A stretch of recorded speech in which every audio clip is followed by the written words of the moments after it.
Just on the table. Is there any more agendas, or you have to look outside? Oh, outside? Just outside the door.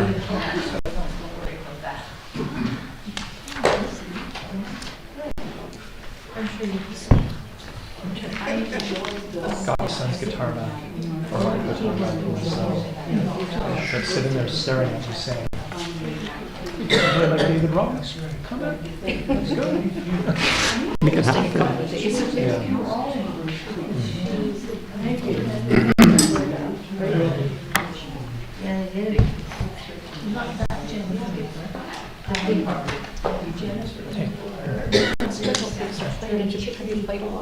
Oh, no, I mean, played a little bit, and Nicole played a lot. Nicole was a pretty amazing songwriter. Like, tons and tons. Cool. I actually thought she could have actually made a living. Yeah, like she can write anything, anthems, Christians, like rock and roll. That's great. Yeah, but she, Well, let's get her back at it. yeah. But anything I can do to help. We'll vote for the talent show. Yeah. Do you cut up? Good afternoon, everyone. Thank you for joining us for the special finance meeting of March 7th, 2024.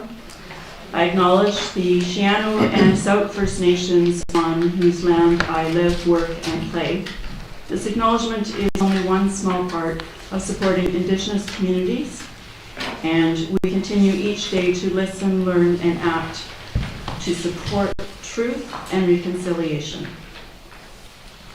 Please be sure to have your cell phones turned off during the meeting. Committee, are there any additions to the agenda? We have some pinks, which are letters from our community. We'll put that into correspondence. Number 4.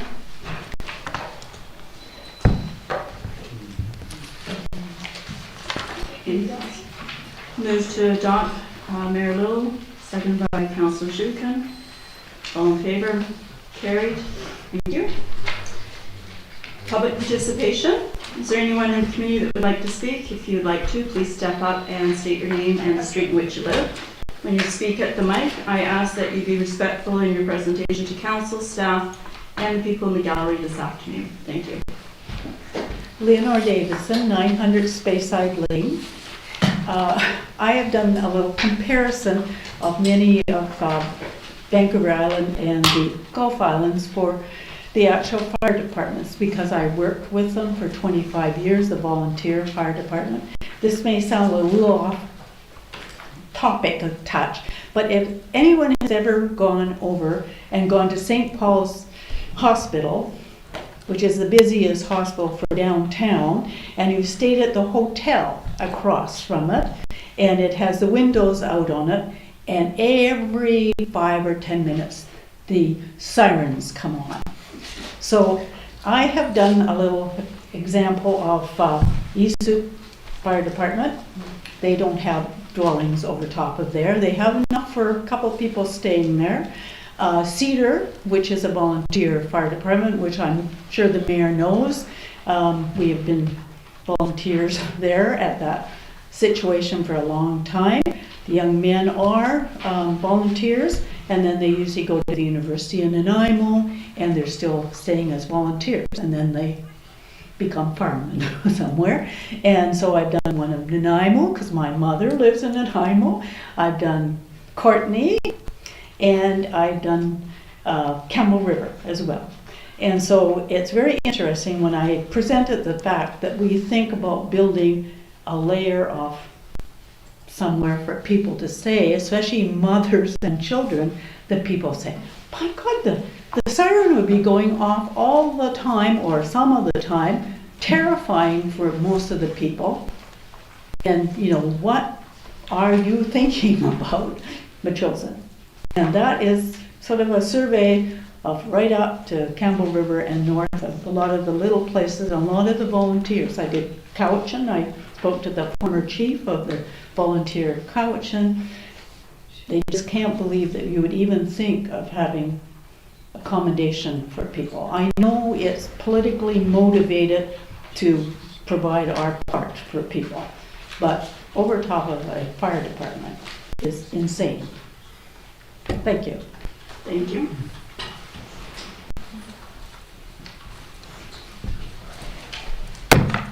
Jim McPherson, Eagle Tree Place, and thank you very much for the opportunity to speak. I have a few questions and comments. I question the need for contract planning services to increase from $72,000 in 2014 or 2024 to $123,000 this coming or in 2025, and continuing to increase to $131,000 in 2028. The question is why? What work has increased to such an extent that there is a need for a full-time person? Is this a consequence of bringing on an engineer? If this is the case, the question still remains as to why, and why full-time. I am a bit concerned that the district staffing levels are significantly increasing, especially at the top end, and it looks like a top-heavy administration for a small organization. Why did contract planning services exceed the 2023 budgeted amount of $55,000 by almost $45,000? Why are 2024 planning costs of $72,000 projected to increase to over $123,000? Is there a complete review of the OCP being planned? On the school budget side, what is the difference between school contracted services and janitorial? Together, these two items have increased from $12,000 in 2023 to $55,000 in 2024. The increase seems really excessive. And why have janitorial costs alone increased so much from $9,000 in 2023 to $27,840 in 2024? $328,000 has been projected in 2024 for one-time costs that are drawn from surplus. Some of these projects, such as organizational review, crossing guards, laptops, do not appear to me to have been, do not appear to be completed at this time. Some of these surplus funds should be reallocated to replenish reserves. Why is an organizational review costing $50,000 being budgeted for 2024?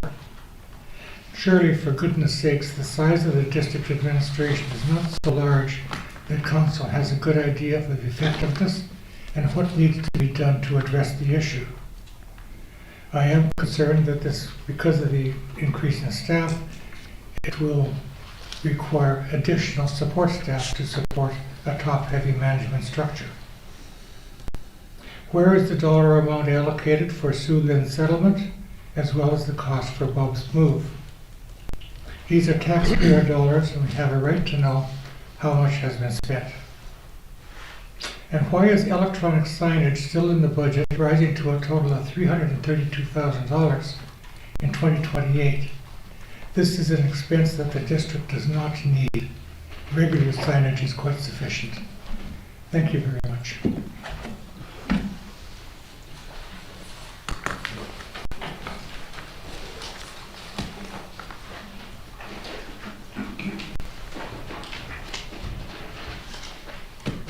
Council, Chair, Eric White, 4290 Chosen Road.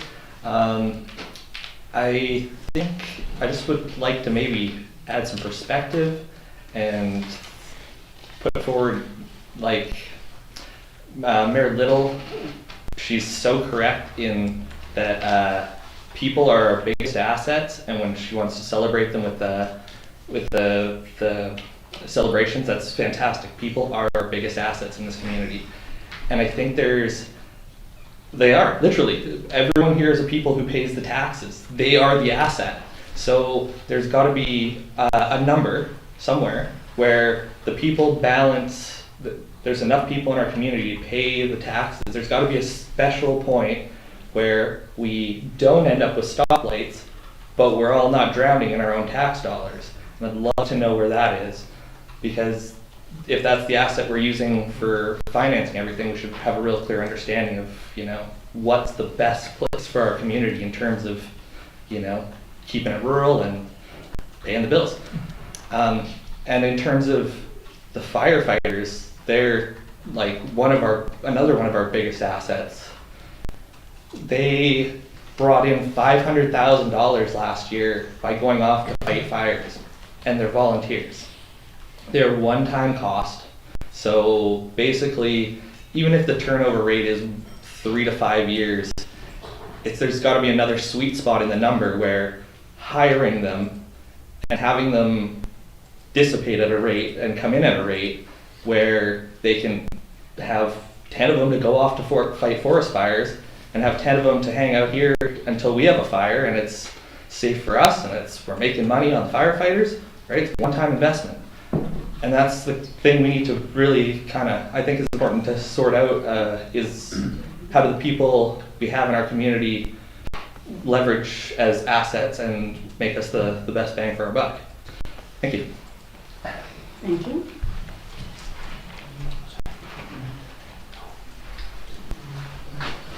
Hello, my name's Daryl Adrian. I've lived in Machosen for 20 years, and I've never really been involved in any of this, but I've noticed our taxes are going up a lot. Now I've got an interest in this. It looks like they're going up about 4 to 5 times the rate of inflation. It's shocking to me, and many of my friends and colleagues are now becoming very aware of this, and we're getting a little bit PO'd about it, to be quite frank. So I'm here now to let you know that we are watching, listening, and we're going to be getting engaged in this because it's getting a little out of control. And when rates are going up at these kind of rates, where does it end? I mean, everyone will have to leave Machosen at some point. Luckily, a lot of us people are mortgage-free or things like that, but not everybody. So anyway, I just wanted to come here and let you guys know that I'm not happy, and we have to be a lot better in watching what we spend. If I ran my business by trying to jack prices up 15-20% a year, I wouldn't be in business. So we need to be aware that there is consequences when you raise things. Whenever there's a yin, there's a yang. So you need to be aware of that. And I will be watching. Thank you. Thank you.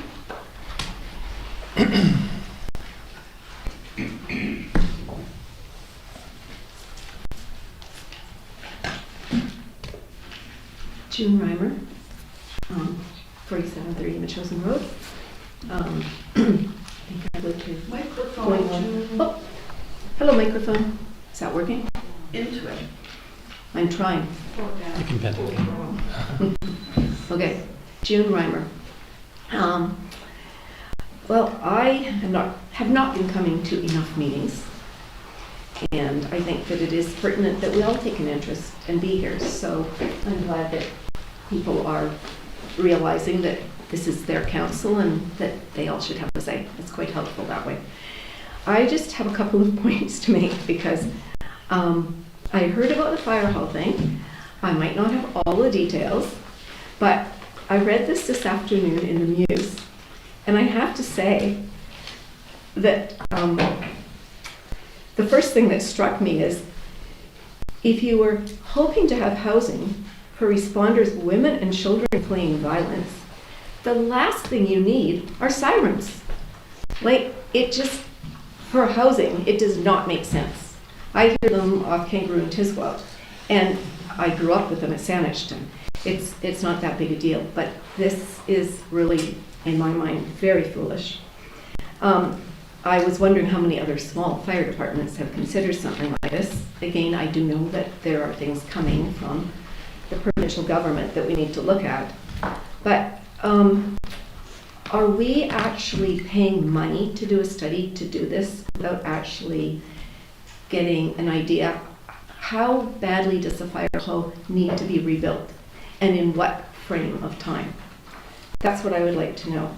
Are we actually spending money on a study before we actually have people in Machosen agreeing? Perhaps there should be a referendum.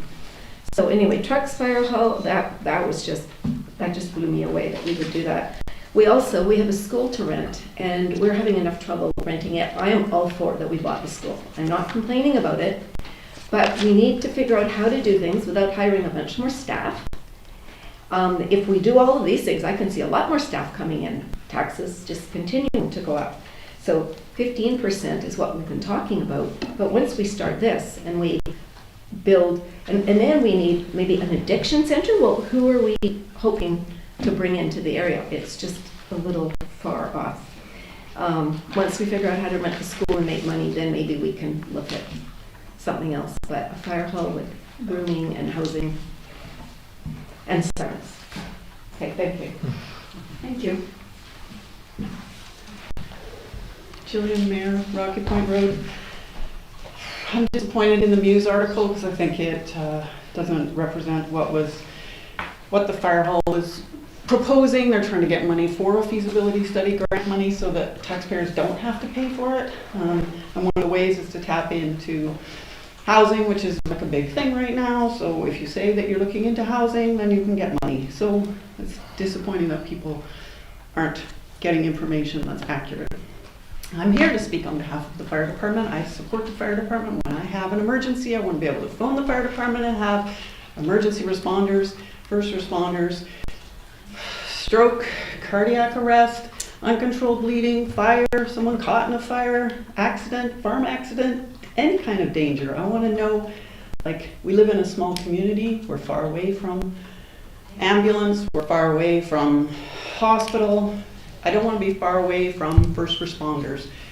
And I want low insurance rates for my house in case of fire. So I looked at ESUC.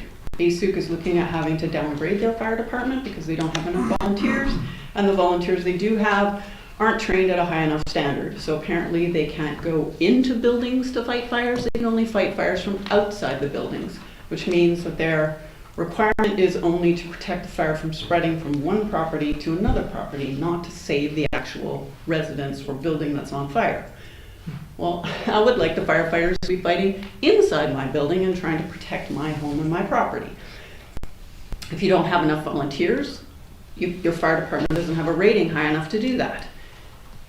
ESUC is looking, if they don't get enough volunteers trained at the highest level, the minutes from their last meeting said that they were going to downgrade, and that would result in a 400% increase in their home insurance because they wouldn't have protection in case of fire.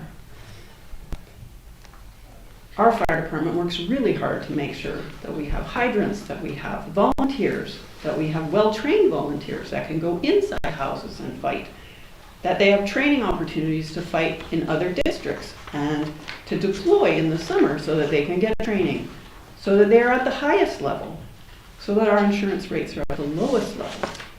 Also, I assume that our training program, because it's so crackerjack, is the reason we have full number of volunteers in our fire department. Because again, ESUC doesn't have enough volunteers. The Highlands website publishes that they have fewer, significantly fewer than the minimum of 30 volunteers that they require, and they would prefer to have 35. And they warn residents that they'll have slow response because they don't have, especially in the daytime, any volunteers able to respond. So, fire department, first responders, health and safety, knowing, well, I think the number was that 34 minutes is how long our first responders spend on average with someone waiting for an ambulance. 34 minutes without a first responder there to help or to do resuscitation or to do any of the things that you need done in an emergency. 34 minutes on your own without help is a very, very, very long time.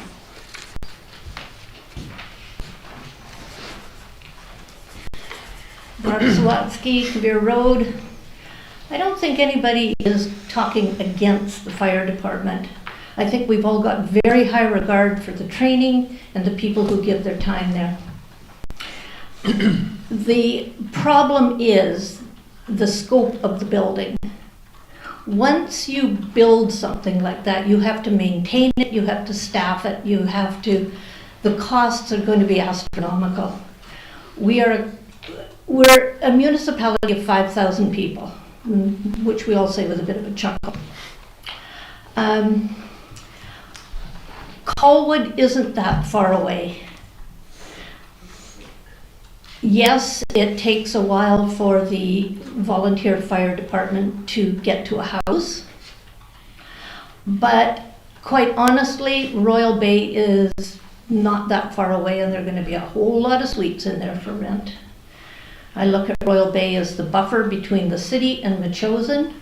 Let them build all they want. But I think when you were running for council, you promised to be fiscally responsible, and you promised also to keep our population down and to keep building out of Metchosin as much as possible.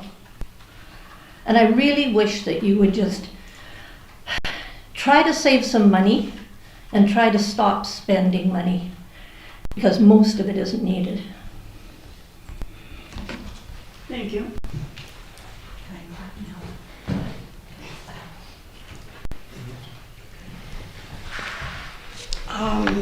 Hi, Wendy Mitchell, Woody Beach Road. This is a really tough year for you guys. Taxes are going up in every municipality in BC, what with inflation, etc. So we can see that taxes are going to go up, but not as much as you guys are suggesting, because you're going for a really big wish list. And wish lists in budgeting can be put off over the years. First of all, the first thing I'd like to see as a wish list is a better sound system in this joint, because I have barely been able, well, I can't hear anyone that's spoken. My ears just aren't good enough. I even have my little thing turned right up. So where's the transparency and communication with the the voters? And there's other people that don't even bother about coming to meetings because they can't hear. I just spout off, as you know. So I have to ask, where's the process with this fire hall? There was money budgeted last year for a feasibility study. Where is that? Where's that money? Where's that feasibility? We've been through fire hall fights here before. How many of you remember how many trees were cut down? How many people chained themselves to those trees? And so nothing like this is going to happen easily. But housing? Has everybody read our OCP? Mr. Payette, you're the newest one here. Have you got it memorized? Because it's just not there. It should be thrown out. Really, the idea is not there unless you completely rezone, etc., etc. So, it's the process that bothers me. It's just, and then I have a few other things to complain about too. Like, do we need more flashing lights? Do we need, how about roadside trails? Do we really need this roadside trail this year? The Duke Road one? Like, is it this year that has to be done? Why not a little down the road? Wish lists, a little down the road. It's a great idea, but God, there's so many things. And of course, the biggest thing is the fire chief asking for a helper at $65K a year. You know what? The fire chief is doing so much right now.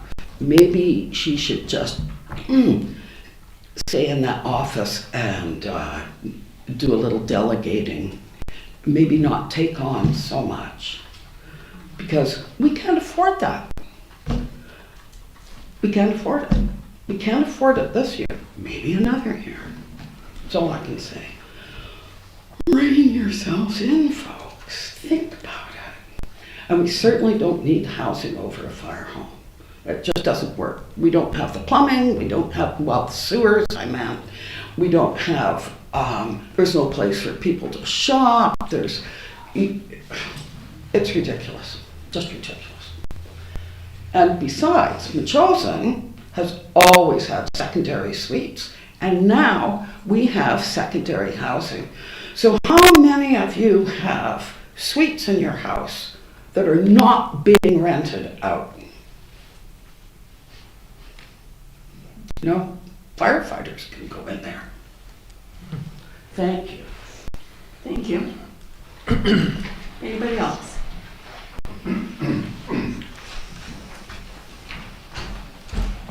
Brent Donaldson, Challister Court.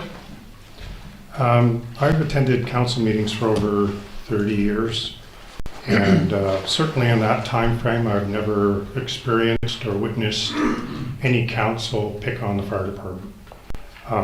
So I think that some folks come to the mic not understanding where these budget numbers come from, and this is in defense of our council.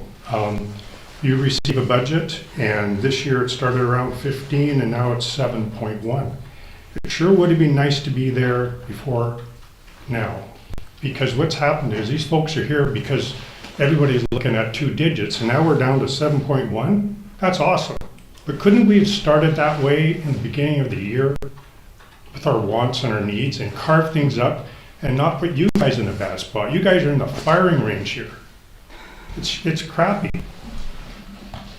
Regarding first responders, there was a group of women, no men, women that got together a couple of years ago and lobbied BC Ambulance to get our calls back. So I think the premise that maybe those are at jeopardy, certainly I don't think so. They work very hard, and I think it's a compliment to those folks. They spend a lot of hours doing that. So the whole concept of first responders being threatened, I don't see that. I'm 110% behind the fire department. I was a volunteer myself. I spent 35 years in the fire service. So I completely understand that running a department is definitely a challenge. When it comes to operational issues regarding the new firefighter positions, I won't comment on that, but what I will comment on is there's some reoccurring suggestions that our fire chief went to a call by herself. And certainly, I think that is a problem. I know we all want to help people, but when we're responding to a well-known high-risk address, I think we have to step back. I think everybody in our neighborhood certainly knows about that place. It's been going on up there for years. So with respect to the chief, I know she wants to help folks out. Don't go in. Don't do it. I'd be willing to help the chief write a standard operating guideline to help out with that. That was my job at Saanich. I was the training officer and safety officer. If she needs help drafting a standard operating guideline to maybe let her young people, men and women of the department, stay safe, just wait. We don't need to charge into events that are risky. Don't do it. Certainly, when it comes to staffing, I'm not going to pick on our last senior staffers. They're gone now. But a part of the predicament we're in with the fire department manning is not having the ability to use our public works as cross-trained people. We lost 2 guys or gals out of that department. And that was a model I believe the fire chief spoke to. There was award-winning. So maybe our new CAO, if we do lose a position in that department, that we look at somebody that can also provide firefighter during the day. Lastly, Duke Road, roadside trail. I was the trails coordinator for 5 years. There's a trails master plan. Certainly Duke Road isn't very high on the scale. There's opportunities along Metchosin Road. There was thousands of dollars spent between the first Duke and, or Chapel Heights, pardon me, and Duke Road as you head towards Colwood. There's filter cloth, there's gravel screenings, and that was done in conjunction with the water board when they put a water line in. Rarely I see anybody walking down there. So maybe we need to introduce those folks to that connector off of Chapel Heights. Thank you.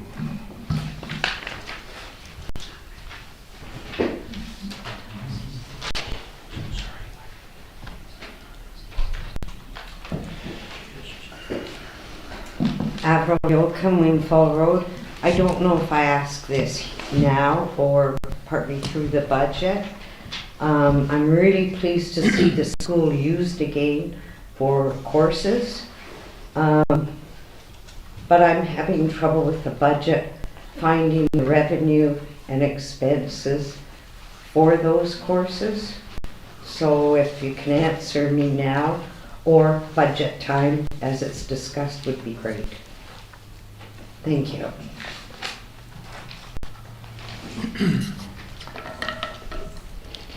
Anybody else?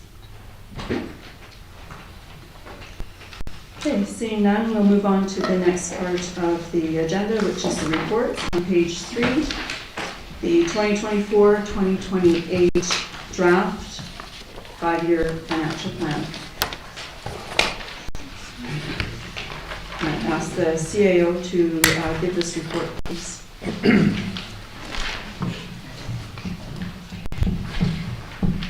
Okay, thank you. And through the chair, tonight or this afternoon, we have the memo that I presented on the updates from the previous Finance Committee meeting. It's really hard to hear. We need a new sound system. How's that, better? Yeah, you gotta talk right on. All right, through the chair. Yeah, that was. Thank you. Tonight, this afternoon, we will go through the memo that I presented for the committee regarding the updates to the operating budget from our previous committee meeting. And I also have some information on surplus.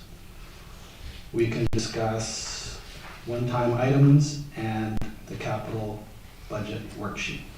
So there's quite a bit to do tonight. I'd like to get started on the operating budget, page 3, if I may.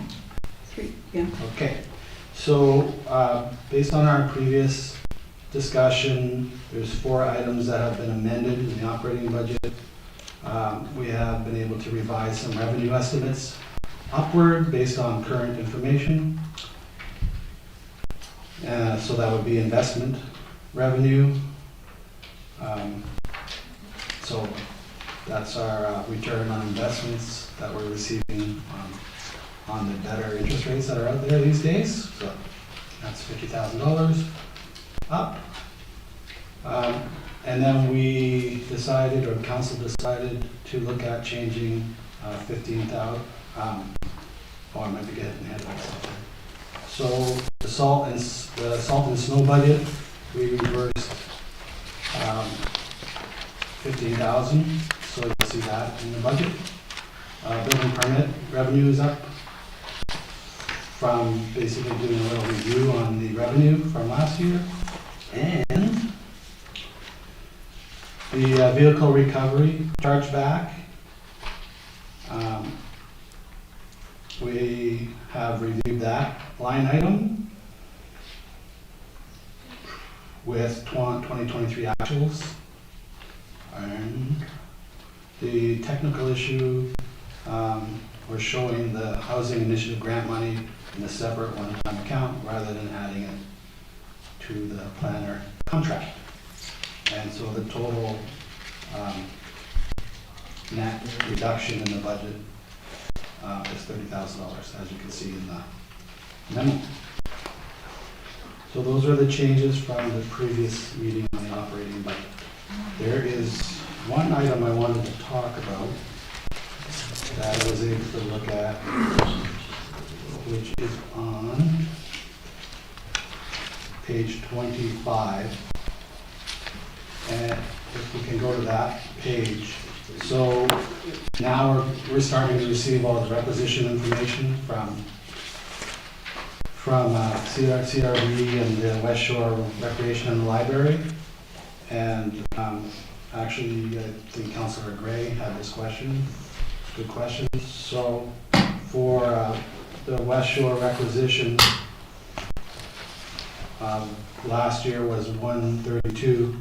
There is an increase this year of 0.5%, so that item has to be adjusted up to 436,000, so that's a $4,000, basically a $4,000 increase there based on the current information I got today.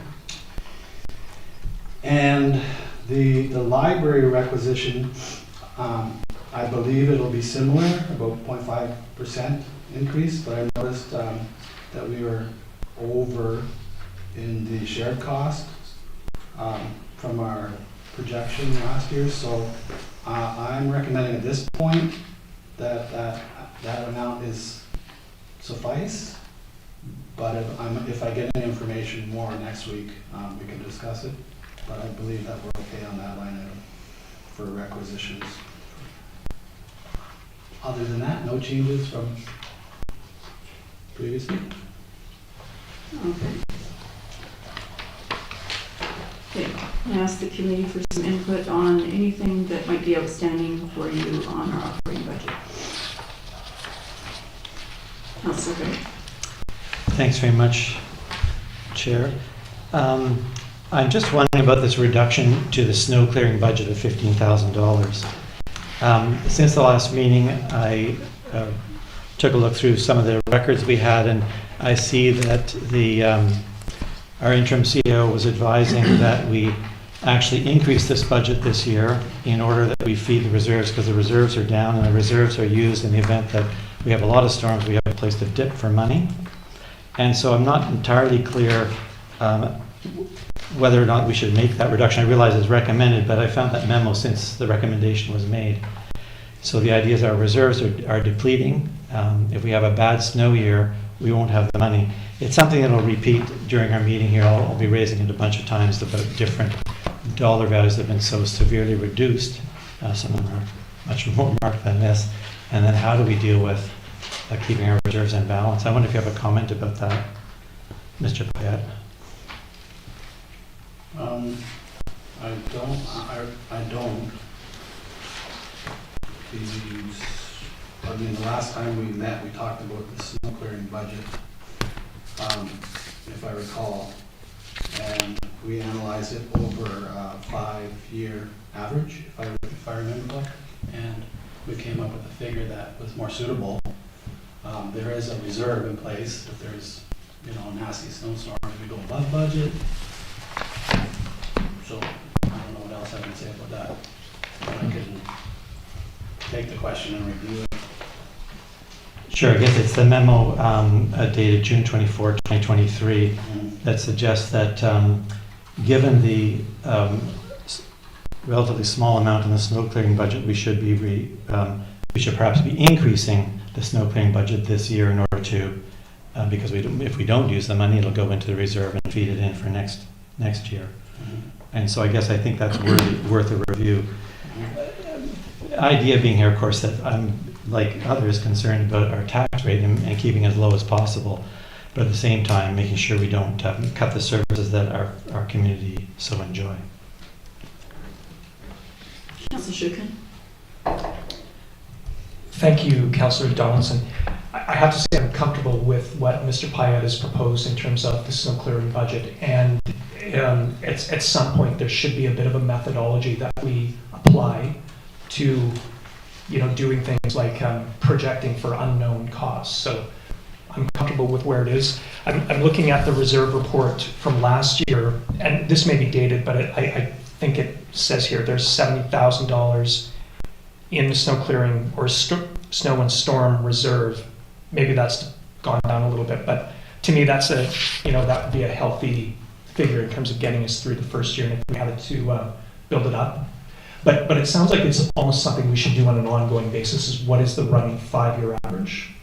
Or maybe look again at what the methodology is, but I think Mr. Payette has started that process right now, so. Yeah. So for clarity, Mr. Payette, in June, will we be working on the reserves? Or will it be sooner than that? That's what we did around that time last year, I think.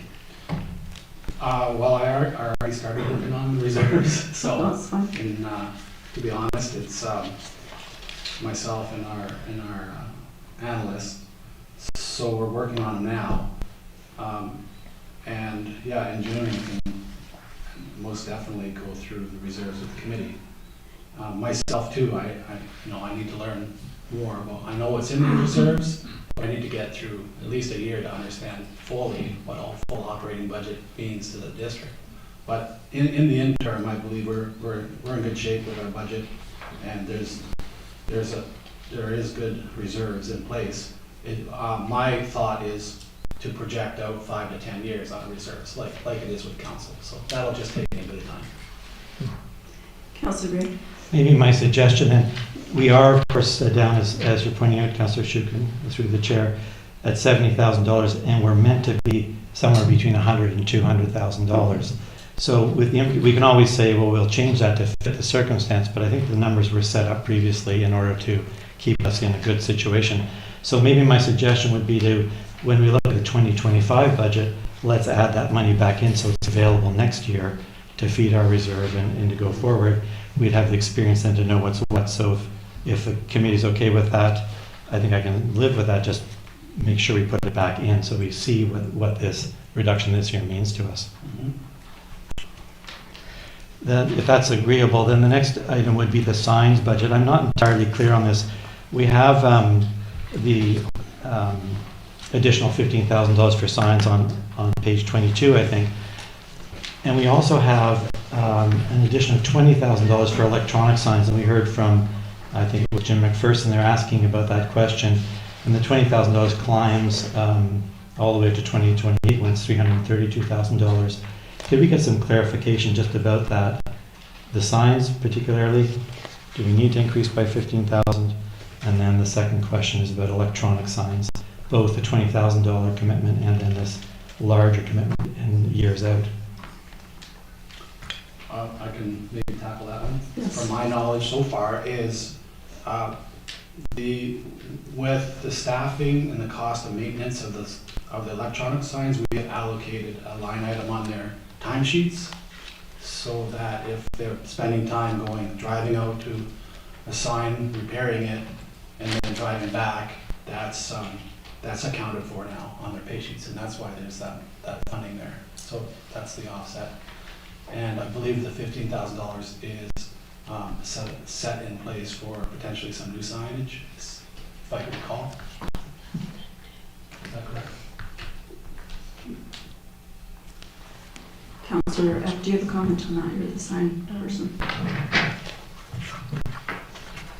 Yeah, I'm not sure about the 15,000, as we already have the signs and they've been paid for the crosswalk, the Galloping Goose by Matheson Lake. So I'm not too sure, I'm not having gone over this with Public Works, what they are. As far as the 20,000, I guess what I'd like to say about that is that when I first got elected last term, one of the priorities, it seemed like, from the complaints we were getting was that people wanted to do something to improve the road safety in Metchosin. And so we have received, since that time, between ICBC and the Vision Zero in Road Safety Program, approximately $80,000 in grants to pay for those signs and the crosswalks. And I know there has been some costs involved that we didn't expect, and the crew has, over the time, has learned quite a bit about repairing them and keeping them in good working order that we didn't, in the beginning, didn't know, and we had to get outside help with that. I've had a lot of people say that the signs make quite a difference in the roads. I mean, some people are going to speed no matter what. Seems like mostly the people that complain about the signs are the ones that like to speed. And a few weeks ago, when RCMP Superintendent Preston was here, and we asked him, what actually would make a difference on the roads, and he said that one thing that did make a difference is the radar speed readers. And as far as their cost, they cost about $10,000 each, or a little bit less, between 8 and 10. So I think that the projections on the cost seems a little extreme to me. Because even if we replaced all 5 of the ones that we do have now, it would be $50,000, plus just the time for staff to stick the posts in the hole. anyway, I would really like to see that item not cut, because I think road safety is really important. And I think it would be really unfortunate, to not see that in the place when we're, willing to spend that kind of money on rabbits and bullfrogs. So a question, Mr. Cat, is, when it says electronic signs, is that a purchase of signs, or it's repairs, or is it everything? Where, On page 22, where it's got electronic signs. Mhm. There it is. I believe that's the line item that is attributed to the cost of our staff fixing the signs per year. So are these signs, is that a maintenance cost, or is it That's the damage? maintenance and the staff time, yeah, and the damage and all, that's what that line item is for. Yeah. The fifth, I'm not sure, Councilor Ray, which line items you're referring to for the 15,000? Through the chair, I can clarify. The next line down says signs, and last year's budget was 15,000, and this year it's 30,000. Yeah. So that's a $15,000 addition, which is on your page 3. Right. So I'm curious if it sounds like Councillor Epp is saying we have those signs already, so that we could cut that 15,000 out. Councilor, clarification? Yeah, sorry, I was thinking about the electronic signs. The other signs, last year, the crew had to replace a whole bunch of the regular signs, not the electronic ones, but just the regular ones, because they were outdated and needed to be replaced. And so from what I gather from this is that would be continuing this year as replacing the ones that still need to be replaced. And of course, they get knocked down regularly and so on. So it's the faded signs and ones that are decrepit or whatever. Yeah. Okay, well, I'll still speak to the electronic sign issue. Clearly, 2027 and 2028 numbers are incorrect. And whether or not we would continue to purchase them. I know one of the first things you told us around the table was these signs are a bit too expensive for us, Bob. Mm-hmm. So maybe you could take a look and have a conversation, come back and let us know what we should do about electronic signs.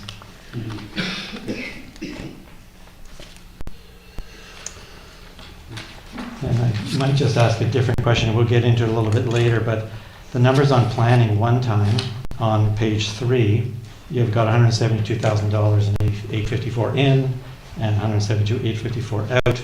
And I see that as well on the one-time sheets. But we have other numbers on the planning pages, different numbers. Maybe we can talk about that when we get there, but the planning sheets have much smaller numbers, so I'm curious how if it's all connected.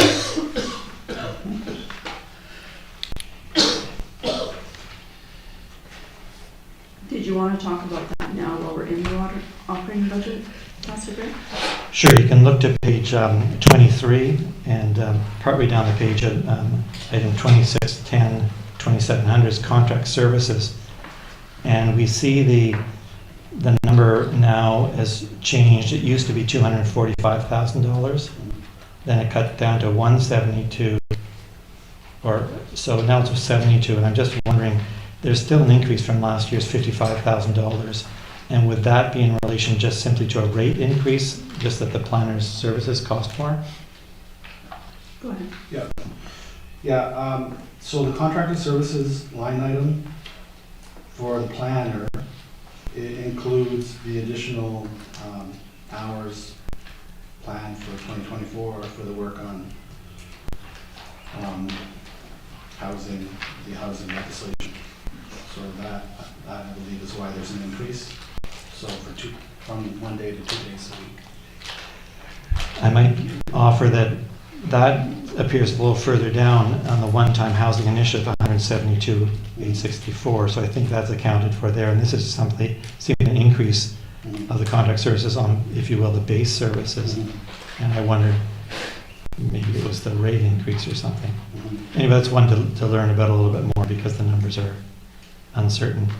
You can also see there, and we've heard from the residents, out in 2026, 2027, 2028, the numbers are quite high, and I think they're continuing to reflect as if the housing work has to keep happening every year when in fact it'll be done by 2025. So maybe those numbers can be adjusted downwards.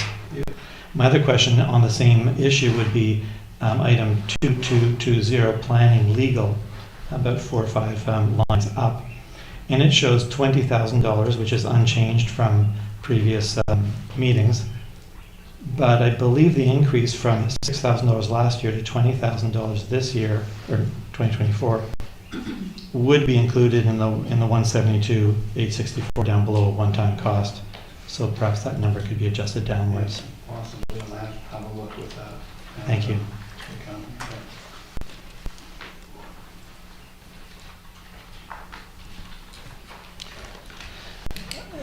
Through the chair, likewise, the out years, 2026, 27, 28, and the legal could also be adjusted downwards. Yep. Yes, you can have a look at that. Thanks.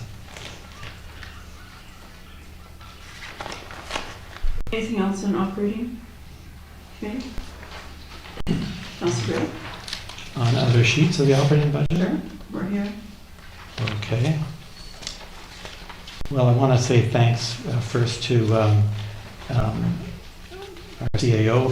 He took a series of questions from me earlier on the budget. I was hoping we could reduce the time spent around the table here, but maybe we can just flip through a few of these where I still have some questions and get some clarity. Again, I want to be clear, I'm all about what we talked about, what the residents have talked about, keeping our taxes low, but I want to be sure that we're responsible in terms of delivering services, and so that's got me a bit concerned.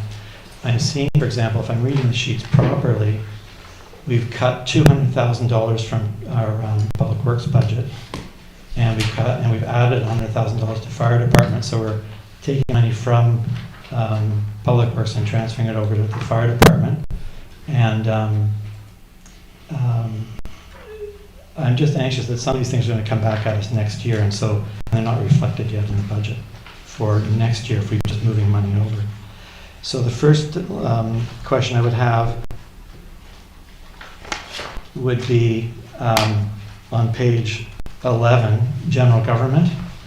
There's a very large number at the top of that page. You'll see it right away, $2,530,385 in miscellaneous grants in the operating budget.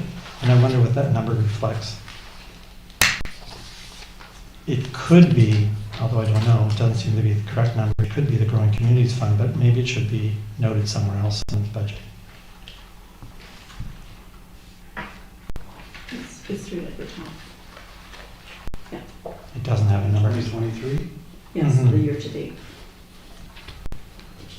Yeah. I don't know. That's probably that grant that came in from the government, the one-time grant for small communities. And then it transferred to reserve somewhere. Yeah, it's in a reserve. Yeah. Okay, super. When I look at the administrative salary line, the payroll expense, or administrative salaries, that would only be current employees, I expect. And I wondered, the number's gone up, of course, since last year, but what was the timeline for hiring a new CFO? Could this number go down somewhat if we don't hire for a little while, or what's the best thing to do with that? 601,862. Yes, I mean, if we take a time to hire a CFO, that amount of money, and you'll see this actually when we talk about surpluses, Okay. that would become surplus and available for council, for the general surplus. Okay. And that line's only salaries, paid salary for current staff, I expect. Yeah. Yeah. Okay. Thank you. The way down below, we see insurance deductible, and I did ask about this, but I'm not sure if I've got it correct. The liability or the insurance deductible here of $10,000, I think that's paid at the beginning of the year. We pay it up front. So I'm not sure we can save the $5,000 suggested there. Just something to look into, I suppose.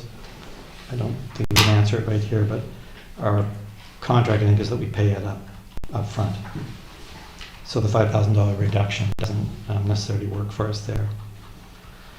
The next one is the FOI request.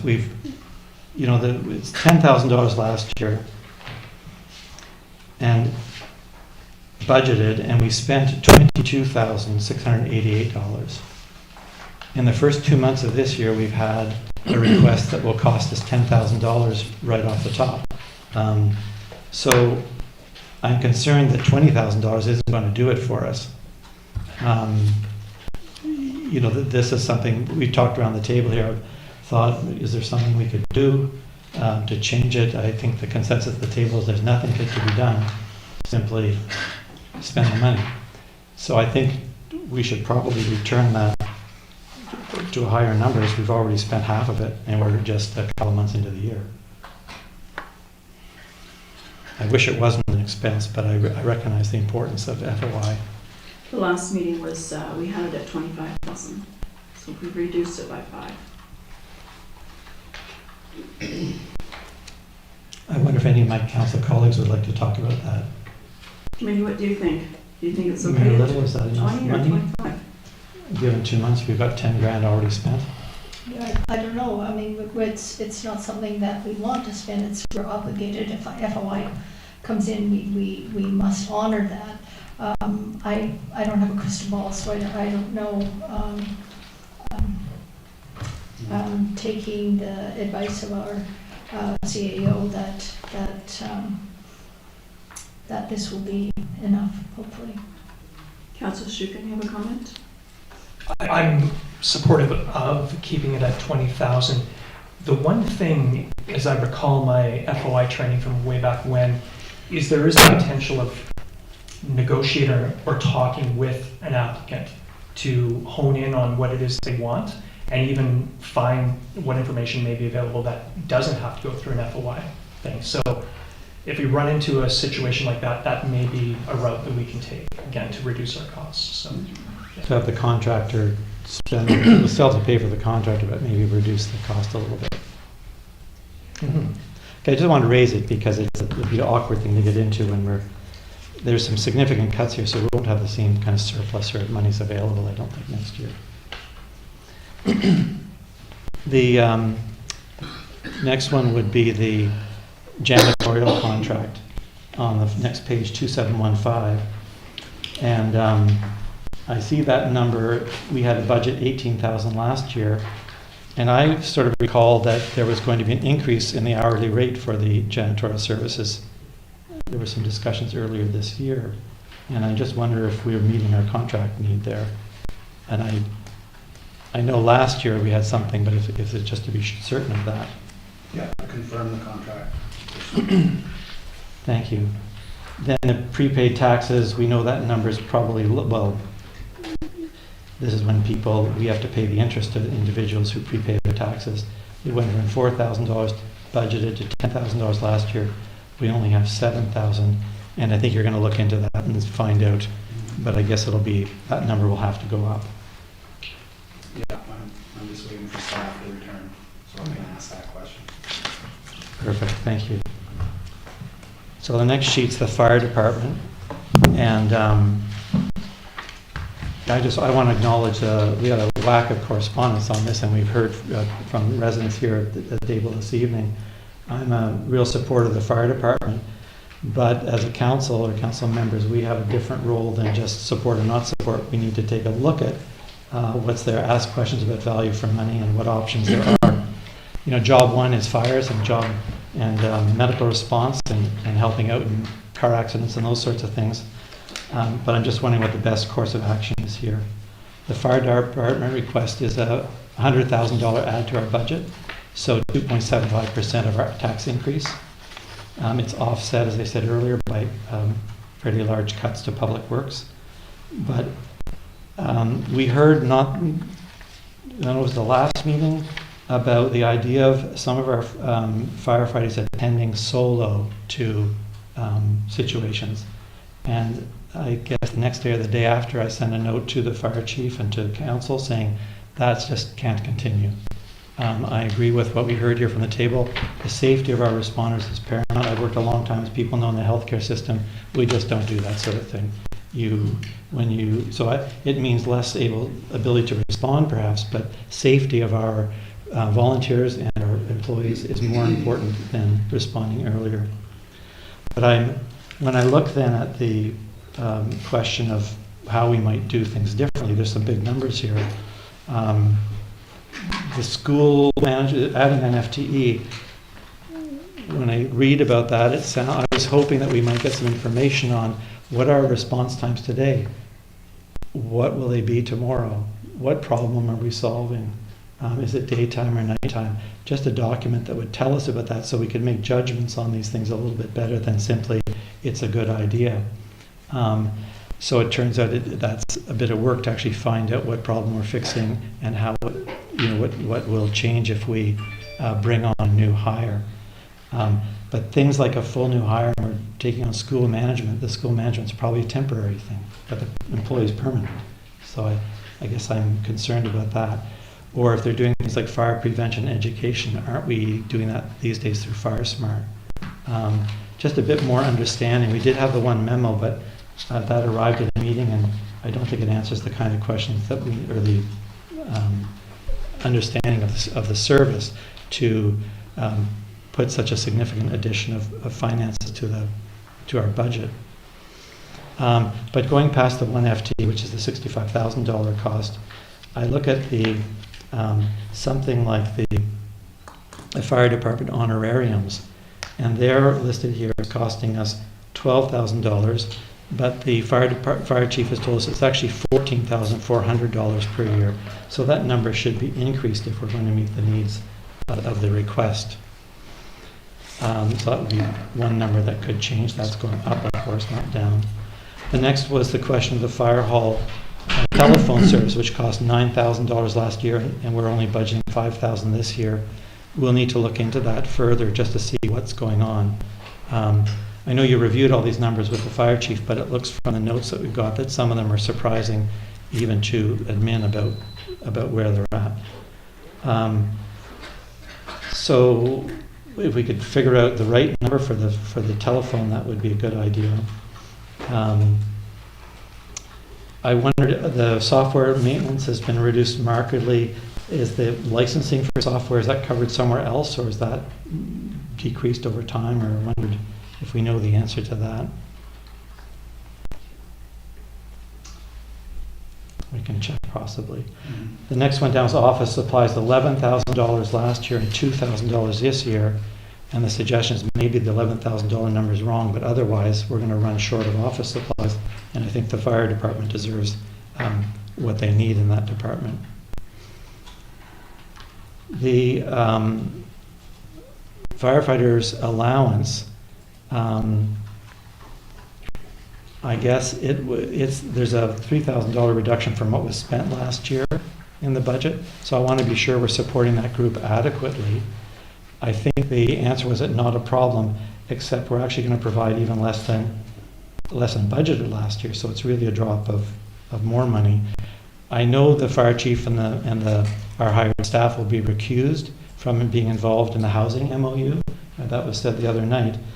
But will the firefighters themselves need a little bit more money to sustain themselves to do that work that we're now asking them to do to look into housing? Or will that just be an entirely volunteer effort? The firefighter allowance, which is written here for $65,000.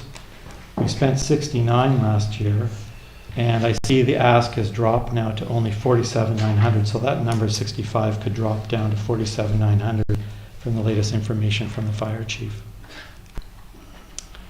which will be a help. The annual recognition event, a couple of grand was spent more than budgeted last year, but I'm understanding from the fire chief that that's okay. They'll be able to live within the budget next year. The course and seminars, I'm a little bit puzzled by there. There's a cut from course seminar fees and training materials amounting to $38,000 this year. And I guess that's okay if it's not needed. But again, I want to support the volunteers, support the fire department. A cut of $38,000 is a lot of money.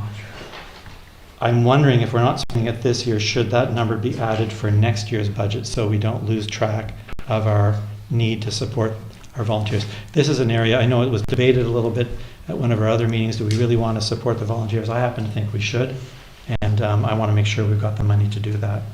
So if not this year, perhaps we could consider putting it in next year's budget so we don't lose that significant support.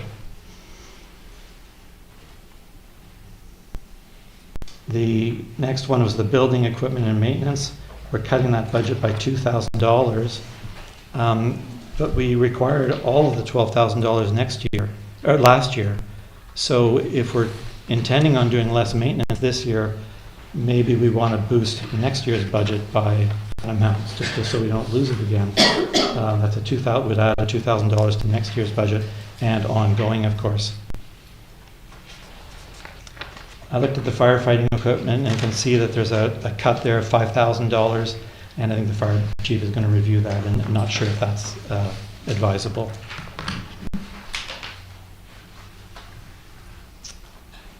Well, that's all I have on the fire department, and I'm sort of moving through. If other people have other comments, that's great. I have some comment. I need clarity on some things. So we got a memorandum in February 8th. The very first meeting we had was November 23rd for the budgets, and I recall the fire chief, when the question was asked, and I think I was probably the person asked about the 65 FTE, the response that she said was, she needs help with the filing in the office and couldn't do it all herself.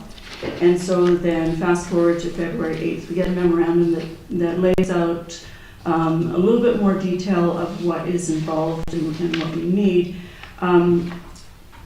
We received as a council 5 reports last year, January to, actually we received them in March, but got them January to May of the call-outs. We get those quite often, but that's where they stopped. It was just those 5. And it tells you the different kinds of incidents that the department does. And so on average, there's about 50 calls a month.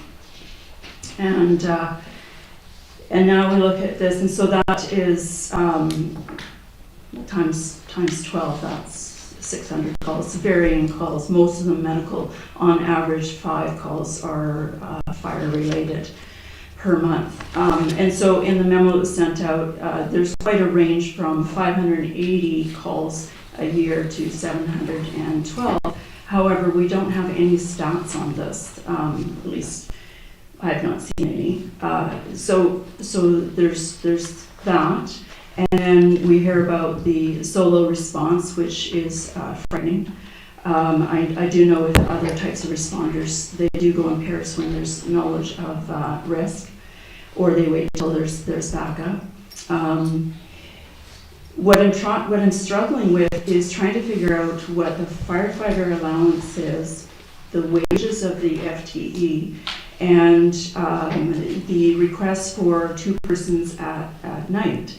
So is it 2 person every night, 365 days of the year, plus the, I think it was duty officer and what their stipend is, and I can't find it in the spreadsheet of the breakdown. And so my understanding is now, after asking some questions to the CAO, that the 2 persons will be staying overnight for a 12-hour shift, being paid a stipend each. The full cost of that, I don't know where it is in the budget, that's 365 days a year. The duty officer, who's working on the weekends, or if they're not. And would it be something to explore for this FTE to maybe have a similar arrangement? And the reason I say that is only a year ago, the last 2 budgets previous to this, there was a request from the fire chief to have help in the administrative portion of her role.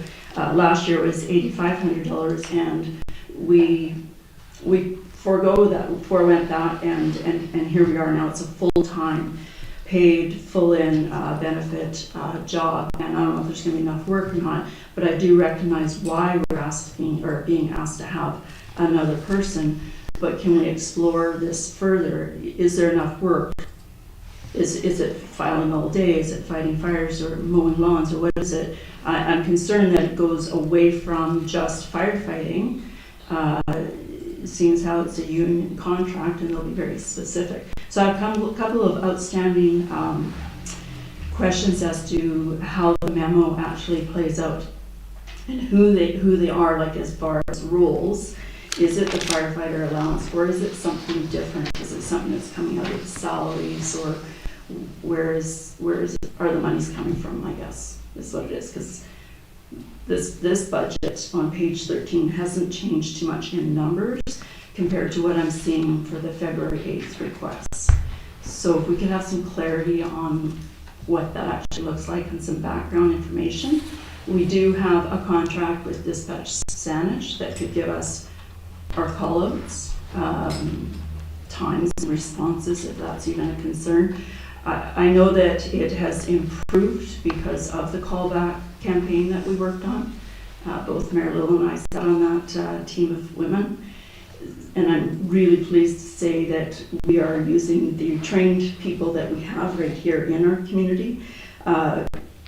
Surprised that most of them don't live here, because that was never revealed until recently. So if we can have more information of where the money is coming, how this rotation of volunteers that are going to be staying overnight and their stipends, and what the coverage will be on the weekends as well.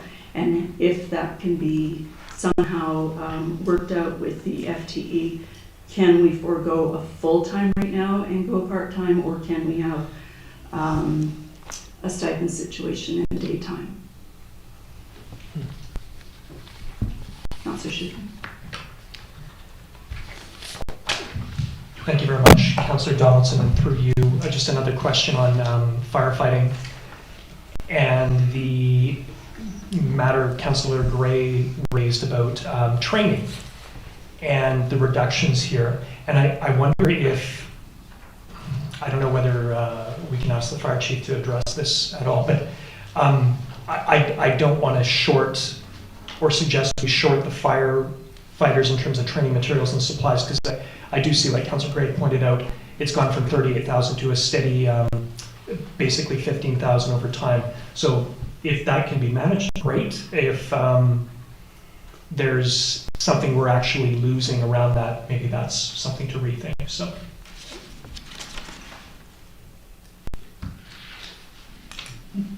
I again, don't mistake me. I like seeing things reduced. It's just, are we going to pay for it in other ways? So, yeah.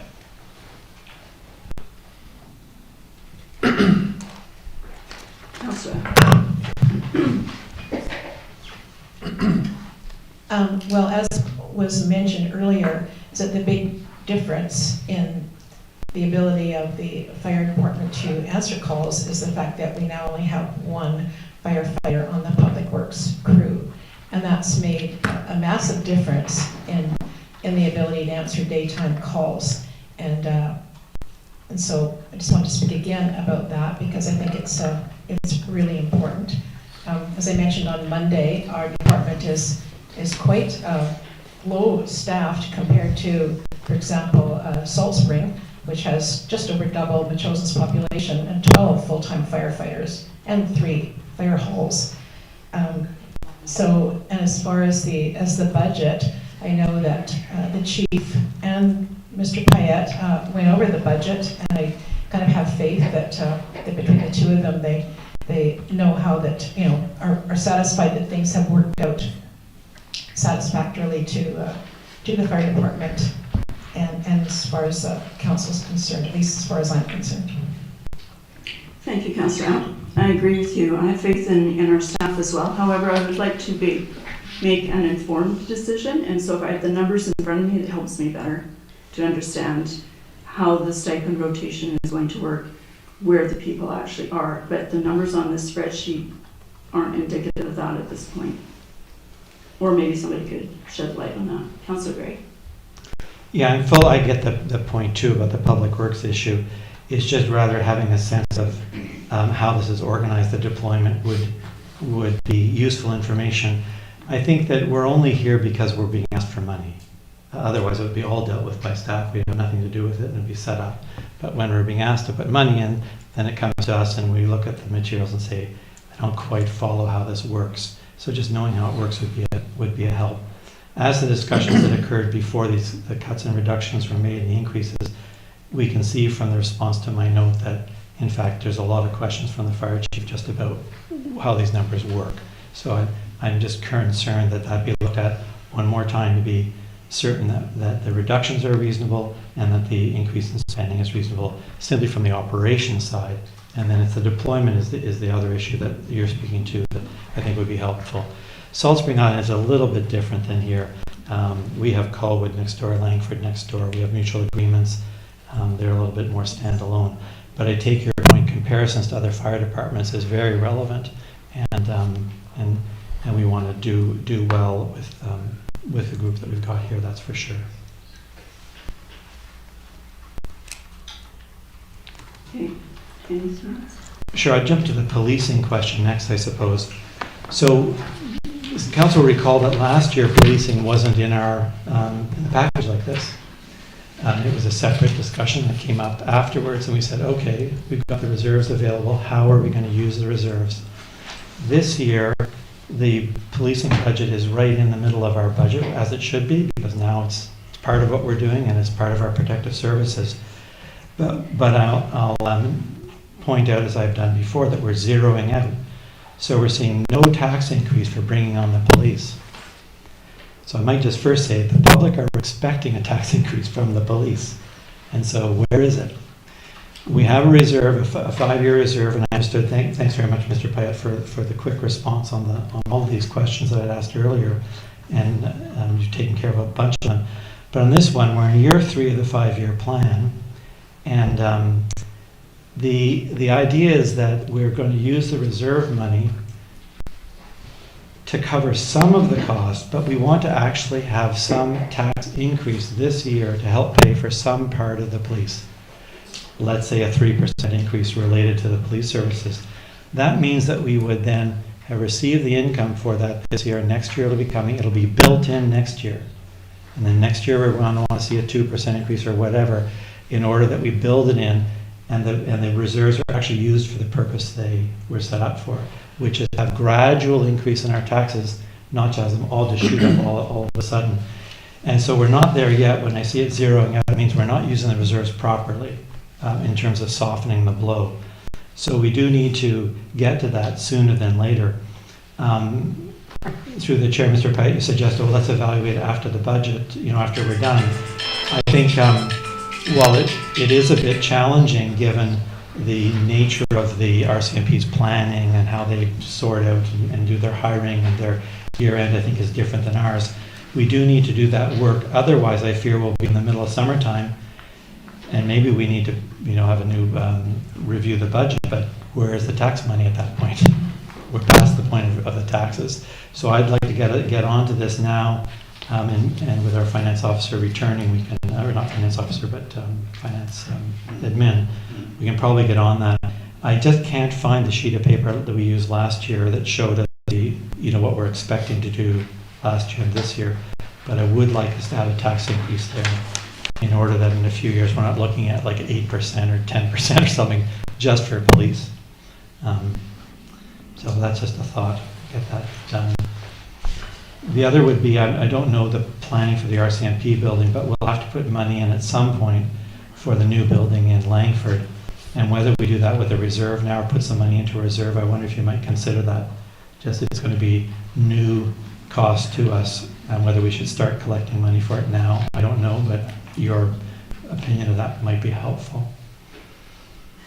Excuse me, Mayor Little, can you comment on that? We are not paying into the new building, we were tenants, No, correct? so the new building, we won't be co-owners of the new building. We'll carry on the same arrangement that we have now with paying for rent for that new building. Thank you. Great, so that sounds good. It'd just be that the price will go up. That Langford's taking a big cost to put that building in there. So the next item was, Just to clarify, yeah. so it's not just Langford, it'll be Langford, Colwood, and Highlands, oh, Langford, Colwood, and View Royal, and Highlands, and the district of chosen will be contributing to the structure of the building. very good. So we'll pay rent to cover our contribution. Correct. Thank you. Well, the next one is bylaw enforcement, and I'm just noticing there that we spent $35,000 last year on bylaw enforcement, and this year we're reducing that. And I just wonder if that fit with council's priorities around bylaw enforcement. So less money next year. We didn't necessarily achieve a lot this year. It's a very difficult area to have successes, but we're dropping our budget there, and if that makes sense. Councillor Shuken, I don't know if you have a view of that one, reducing our expenditures for next year.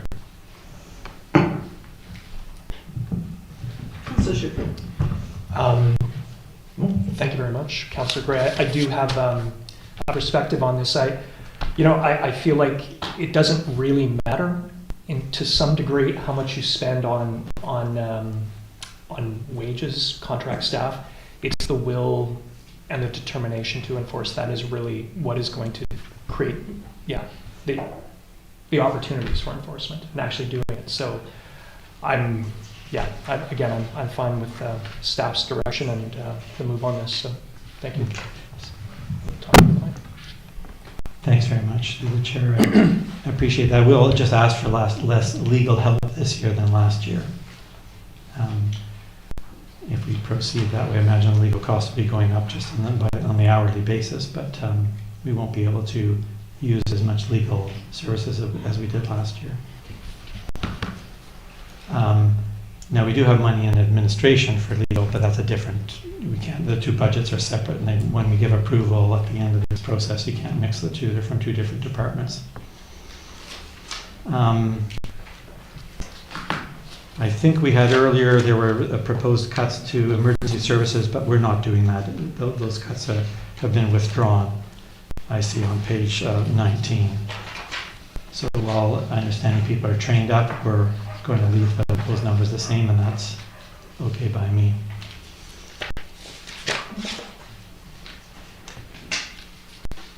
Now, unless others have comments about that, I jump to transportation services. Everyone okay? Okay. So jumping over there, that's page 21. We're back. I still have a question about the consulting fees, on item 2300 near the top of the page. My understanding is that those fees are for consulting engineering. For example, when the CRD cut and patched the road up a ways here, they didn't meet our standards, so we hired an engineer to go and look at that, and things were corrected to our standards. And so I don't think the idea is to have no money to do that. So I'm just curious if that works for us in the end. We don't really have qualified personnel on staff to do that work. Don't we need some money as a consulting engineer availability? Mr. Paya, will that be included in our asset management consultant that you were considering? Part of it. Okay. Part of it will be this year. I noticed it hasn't been spent 2023 either, that line item, consultant fees. So I wonder if that was like a one-off or one time. I don't know why that $30,000 was in 2022. And if it was even spent. That was just the budget for one thing. So I don't know if that helps, but yeah. Okay, well, I'm just saying that we may well be short there if we need that kind of consulting service. Yeah. Chair, it looks like from the way I read this is that $30,000 was allocated, but the actual it wasn't spent. So, and then it wasn't spent in 2023. So, and natural presumption was that if it hasn't been spent over the last 3 years, then it wouldn't be spent in 2024. So I'm also fine with leaving that as is. It actually hasn't been spent. 2021 and 2022, it wasn't spent either. The new equipment maintenance budget, the very bottom of the line, we had $10,000 available. We spent 8,356, and we're dropping it to 8,000 this year. I know we had a higher number in our earlier budgets, and I'm wondering, consistent with my earlier comments, I wonder if if we knock it down this year, perhaps in 2025 the number should go back up, so we continue to do the equipment maintenance that's required for our vehicles. The road safety line item of $25,000 is, I think, no longer here, and I think the information was that it's going to go over to one-time capital, and I suppose it just depends on the size. If it's small projects, it probably needs to be in operating. If it's big projects, it would go into the capital. But Yeah, we can also capitalize, like if they're 5,000 each or whatever, we can combine them and capitalize. thank you. So a very big one is the Custer Road Service maintenance and shouldering of $70,000. And I take your point that we're going to do an asset management plan, and so perhaps this will be delayed. I think it was the conversation at the council table anyway that we were going to do more maintenance and less paving. So this is where we've knocked out $70,000 for both that and shouldering. So I'm just concerned that we're going to come up short there, and then once we remove the money this year, in order to get it back, we have to have a big tax increase next year. And so again, whether that money should be reflected in next year's budget so we can see the impact. And then there was this issue of the shouldering being neglected, and whether or not we're behind on that. And if the staff are happy and you're happy and we're all good, I'm just, perhaps as I say, the 2025 budget should go back up to where the plan was, in order that we have the money available when the asset management plan is further down the road. Councillor Gray, are you talking about the three items where it says ditching, culvert, shouldering, rolling shoulders? I'm talking about item 1100, road surface maintenance. Went from 140,000 down to 100. Okay. And the shouldering, which went from 60 down to 30. So again, just looking to make sure we've got the money to do the job. I think while people said, well, let's around the table said, let's let the roads degrade. We might find that through our reviews and consultant work that that's not a good idea. So we want to be ready to jump in there and maintain them. The next item here would be, let me see now.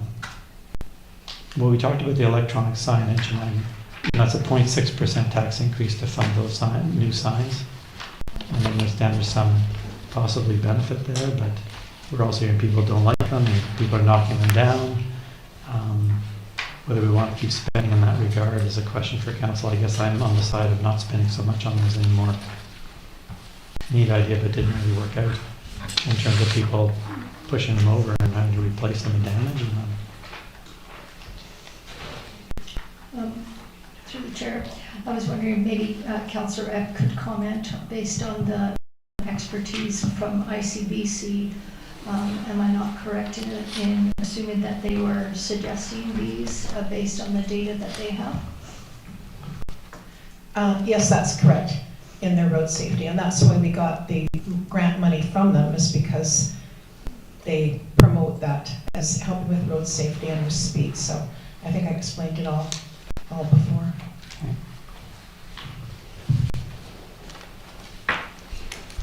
Well, moving on to the planning and environment numbers, I can see the invasive species numbers are coming up in a couple of places in the budget.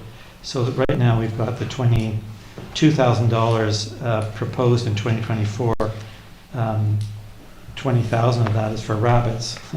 I see it's also in our one-time budget where it was last year, and I think that that's too much money.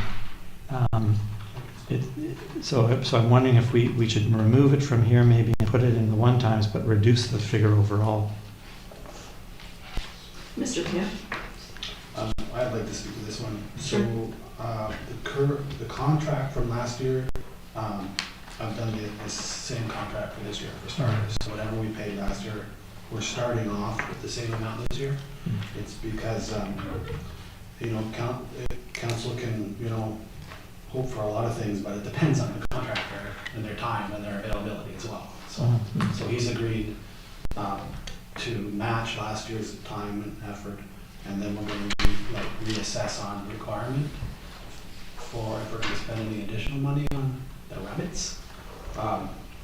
So, I mean, that does leave extra funding for other invasive species control in the budget, but if council wishes to reduce that to the 10,000, we could do that as well.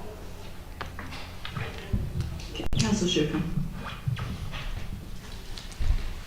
Yeah, just thinking about this a little further. If it's almost futile to spend, you know, not the right amount, because of course, if you don't spend the right amount, you don't do anything with the problem.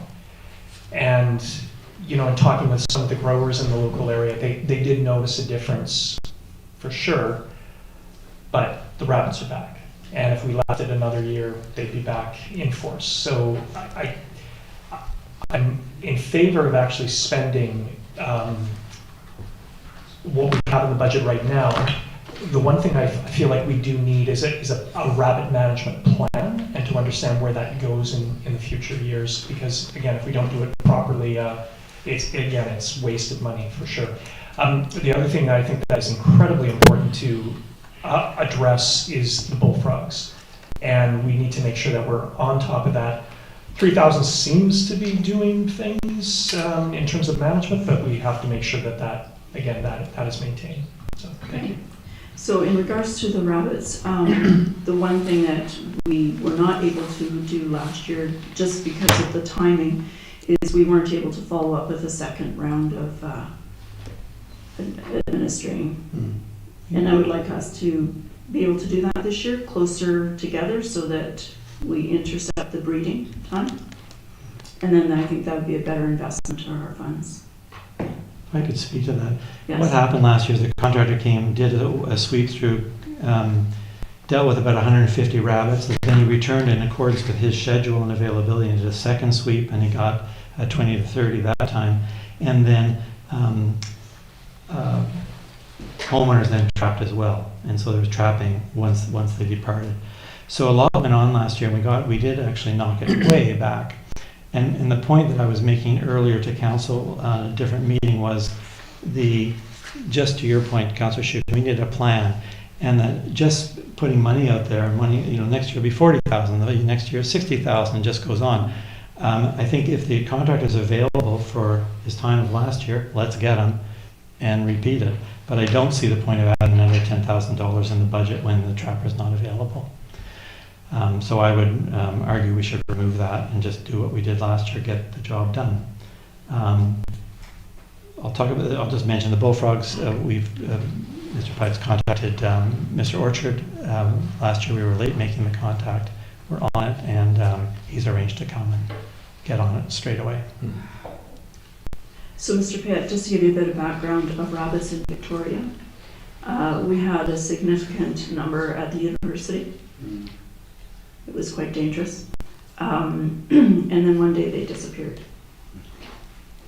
We had a similar situation on Meridian on the highway near the hospital. Same thing, they've disappeared.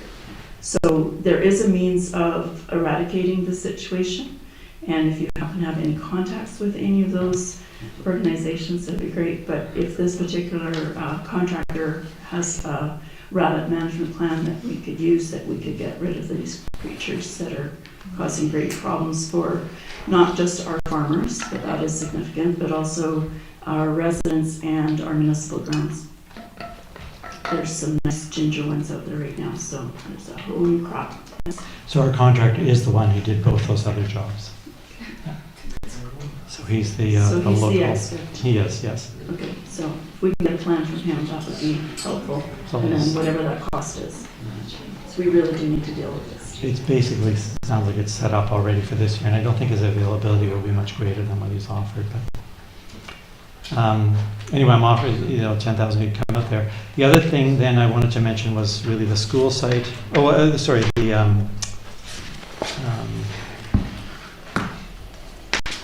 we deal with the requisition changes. The school side, I wondered, the leasing agent fee is not in the budget this year, but we do need somebody to be, getting the commercial site rented there. And I'm wondering if we've engaged a leasing agent again this year, in which case some number should go in the budget for those services. We have engaged him the last couple of weeks, so where is that? It's on page 27. I don't know why that was left blank. Thank you. There's money in there. I think it got left blank because we were moving it around, hoping we were on to something different, okay. but Yeah. we're back at that. Yeah. And then the only other comment about the school, I guess the school or our facilities, I mentioned before about getting Sharps containers. Where the plan is the preschool may well be going into the old school over there, and that's just where people have been finding needles. So we do, I think, need to have the ability to pick up the needles there for people to dispense of the needles, whether they're diabetics or whether it's a drug use issue, and getting some Sharps containers in some of our bathrooms just so it's a matter of course and people can dispense with them and they won't be dangerous to either the children there or to users at the, people at the, using the old school or anywhere here in our facilities. So I'm just putting a word in for that again. If we get a price on that, it might be helpful. And then I didn't see the period promise numbers in here, but we should add those to the budget as well. And that's about all that I've got on the operating budget, except one question way back at the beginning. The revenues are down this year by something like $382,000.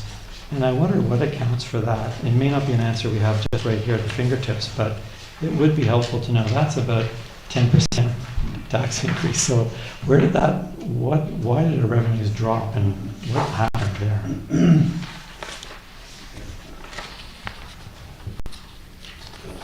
It's under the miscellaneous revenue, so it's hard to know.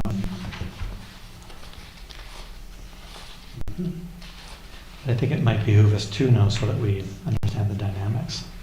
Thank you.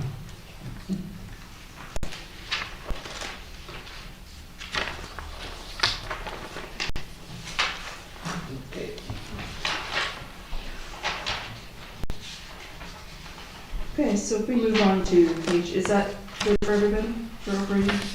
So if we can move on to page 31, and the next memorandum we have, Mr. Pitt, if you could speak to that, please. It's to do with our 2023 surplus. Okay, thanks through the chair. How am I doing here? Good? Yes, we can hear you. So surpluses are derived from revenue in excess of what was budgeted, one-time expenditures that were not spent, and expenditures that were lower than budgeted. And so I won't read through it word by word, but I'll hit the highlights. Bullet number 1, wildfire deployment, net revenue $300,000.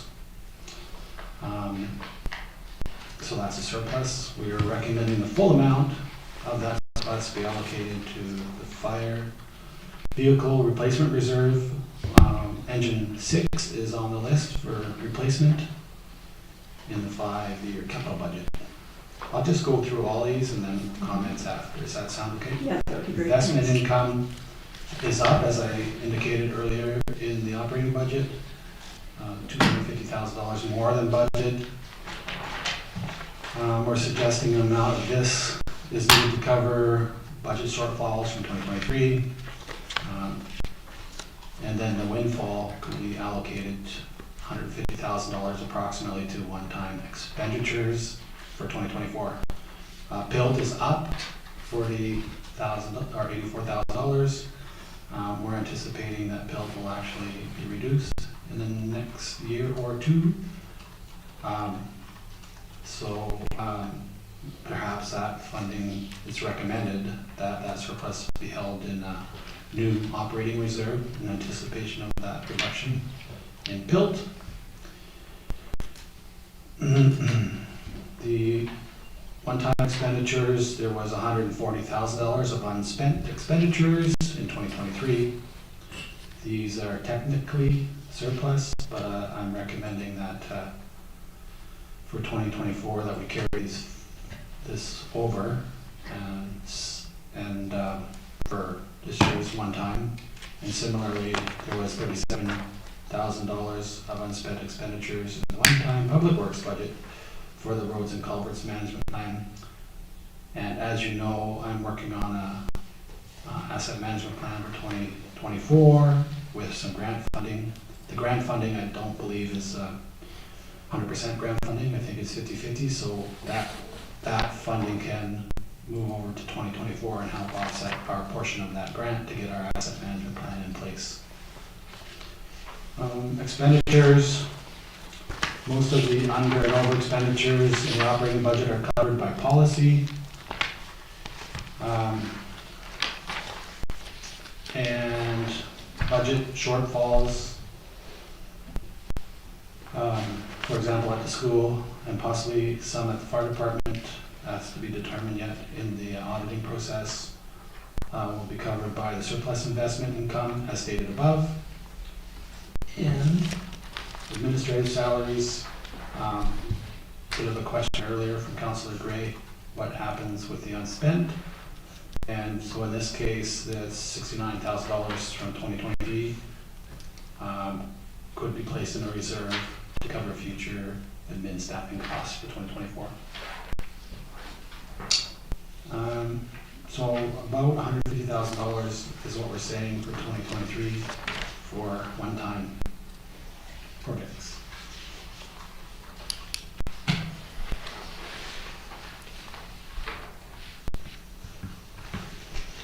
Councillor Gray? I just wanted to ask, I see you're recommending that the $300,000 from the wildfire deployment go to the fire vehicle replacement reserve. And I can see from our report last year that that reserve is down $70,000. So that makes sense to at least bring it up to zero. Then it would be at the minimum level. But is there any sense in putting that money in capital reserves if we're thinking about building a new fire hall, or is it better spent in the vehicle, or is it a toss of a coin? How do we figure that out? Mm-hmm. Yeah, it's a good question, Councillor Gray. And the engine 6, the replacement of engine 6, that's not a light expense. That's north of $500,000. So we do want to build up that reserve, but at the same time, we have this looming building feasibility study coming, and so it's not really a toss of the coin, but I mean, eventually we're going to pay for both assets, and either way, you're going to be coming out of reserves. And I mean, 6 to 1 and half to the other is going to happen on both reserves.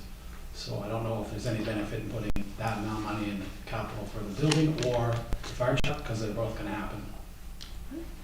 Thank you. Mr. Bia, can you explain how long we would keep one fire engine? I can give you my understanding of the regulations, the Canadian regulations, and it boils down to insurance and underwriting. And so our main engine, I believe, needs to be newer than 20 years, or we get whacked by underwriters and insurance. That's critical.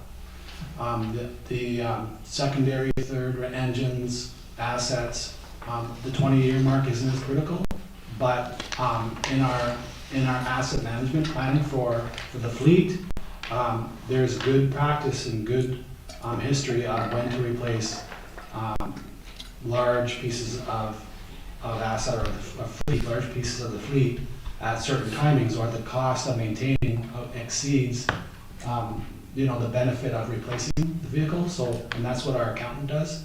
He does that fleet replacement 5-year plan, and so that's my knowledge of it. I mean, the fire chief's here, but if you have any any specific questions. Just asking because this will be a 15-year-old truck that probably hasn't got that many miles on it. I don't know the year. It's 2009. Okay, so can we move on to one-times and, is that next? Yeah. Yeah, Okay, no more questions on that? I think we're good. Okay. Now we're going to get fun. So one-times, these are the items that we've been working on collectively for 2024. So I've listed them on a worksheet, and once we get to a comfortable level of prioritization and agreement, they will move over to the operating budget in that respective area that Machosa keeps them in. So I thought we could go through the line items one by one and have a good discussion about each one. Starting with number one, the new phone system. That's been completed and the phones are basically on the way. So I consider that a high priority. Mr. Pyatt, Mhm. question. Yes. Can we get new hold music for the phones? Oh, yes, please. Thank you. Thank you. Building regulations, bylaws we're working on. That's pretty much complete. I believe that we're just waiting for an additional invoice or two from a consultant. So that one is a high. Contract management plan for the buffer land has been recommended by council. And if you would like me to explain that, or if anyone else would like to explain it, but that's on the one-time, is that capital or one-time? One time it looks. Okay, one-time. Yeah. Okay, good. Do we want to discuss each of them or? go- Yeah, I think we should discuss them, because if I go through them all and then we might miss track a couple of them. So the phone system, that's not an ongoing cost, it's just a one-shot deal. That's correct. Great. The buffer land plan, just how do we account for this? I think the idea is that this would be an ongoing cost of $20,000 to $50,000, or is this, we're going to do this one thing and maybe never spend any money on it again? Where is it? What's the best thing to do with that?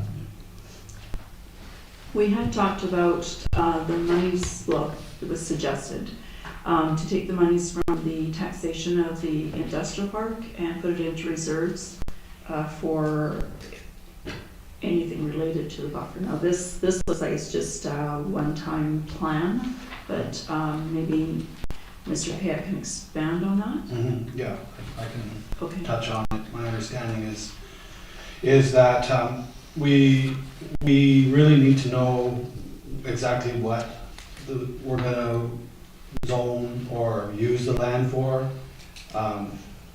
So that's kind of paramount, and to understand how we're going to manage it afterwards. And so one begets the other.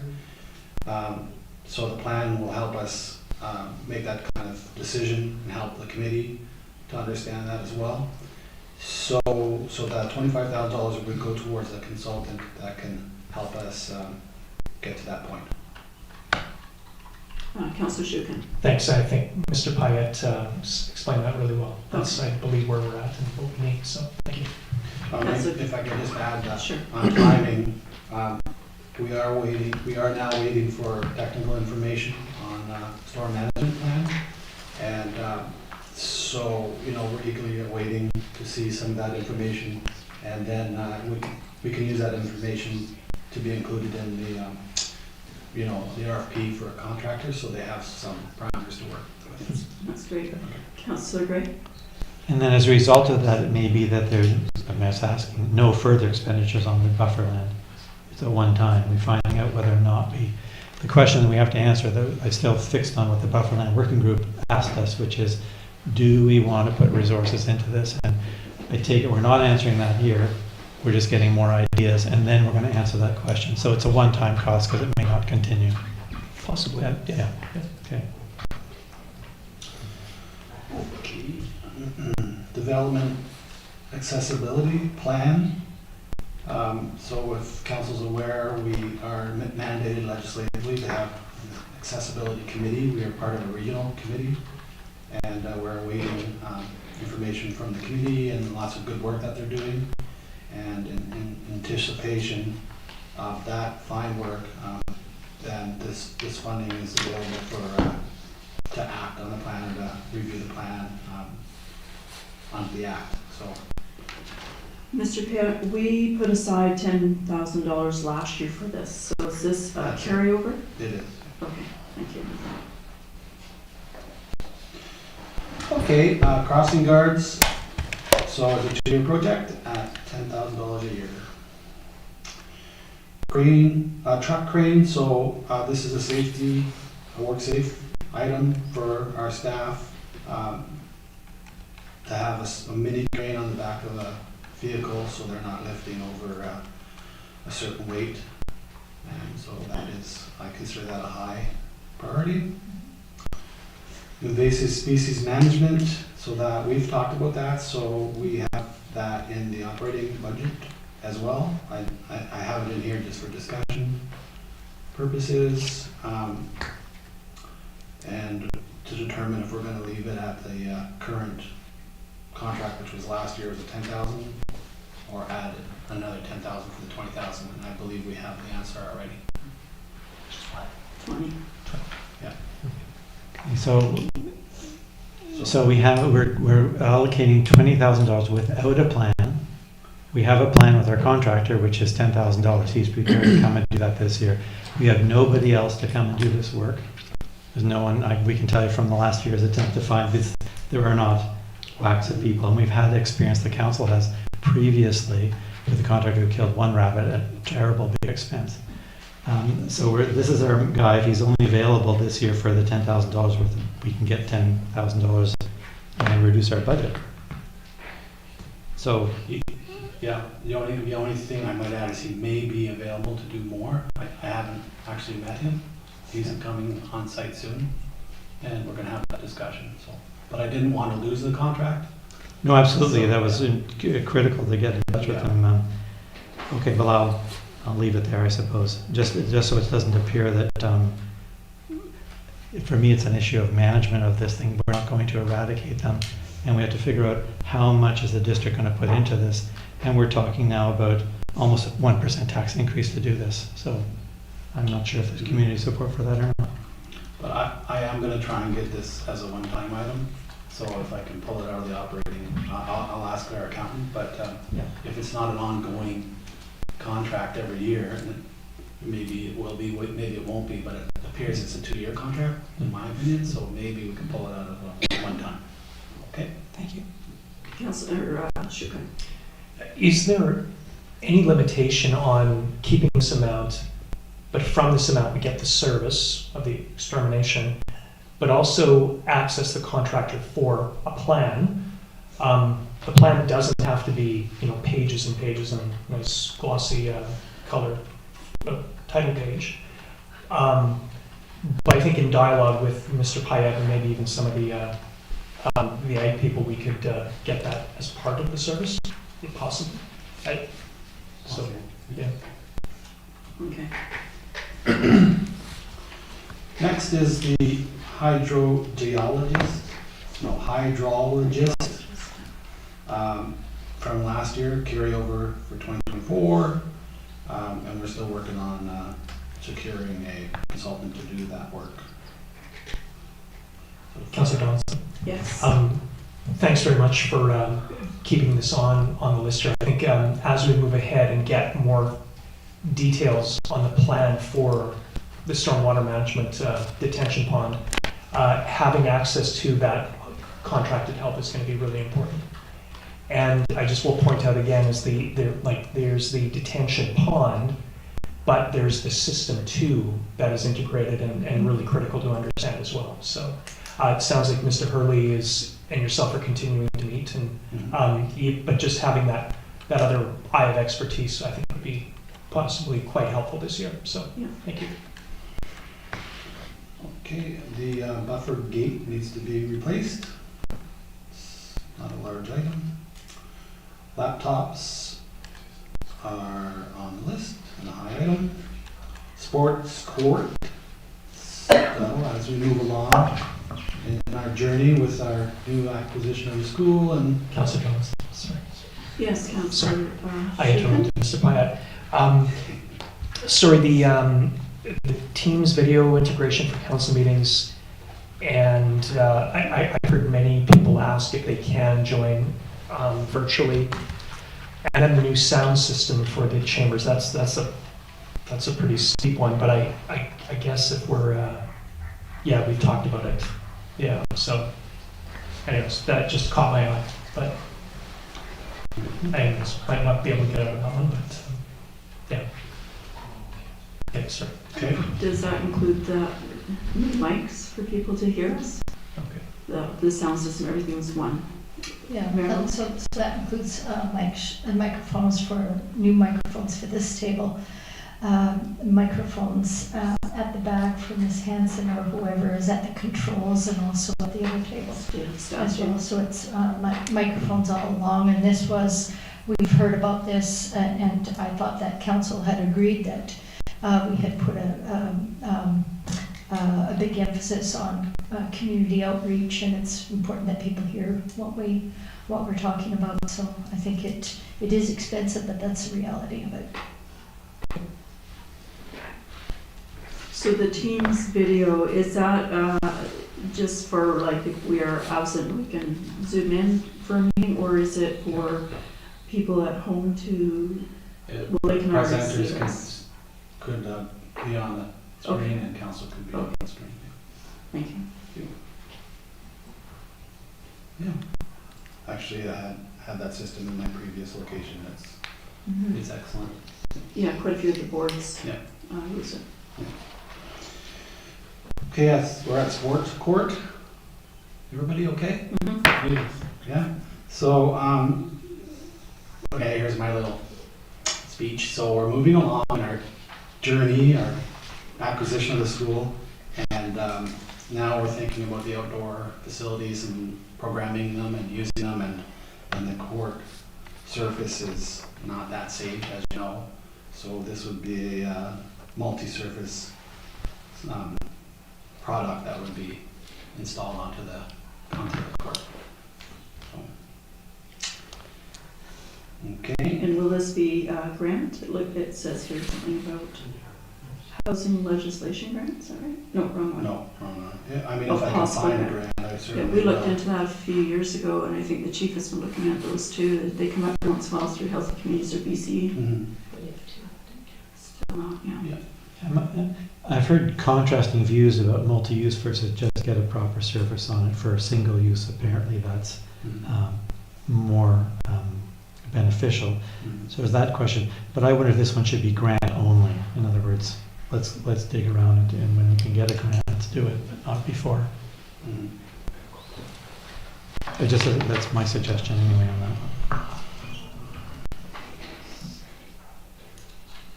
Councillor.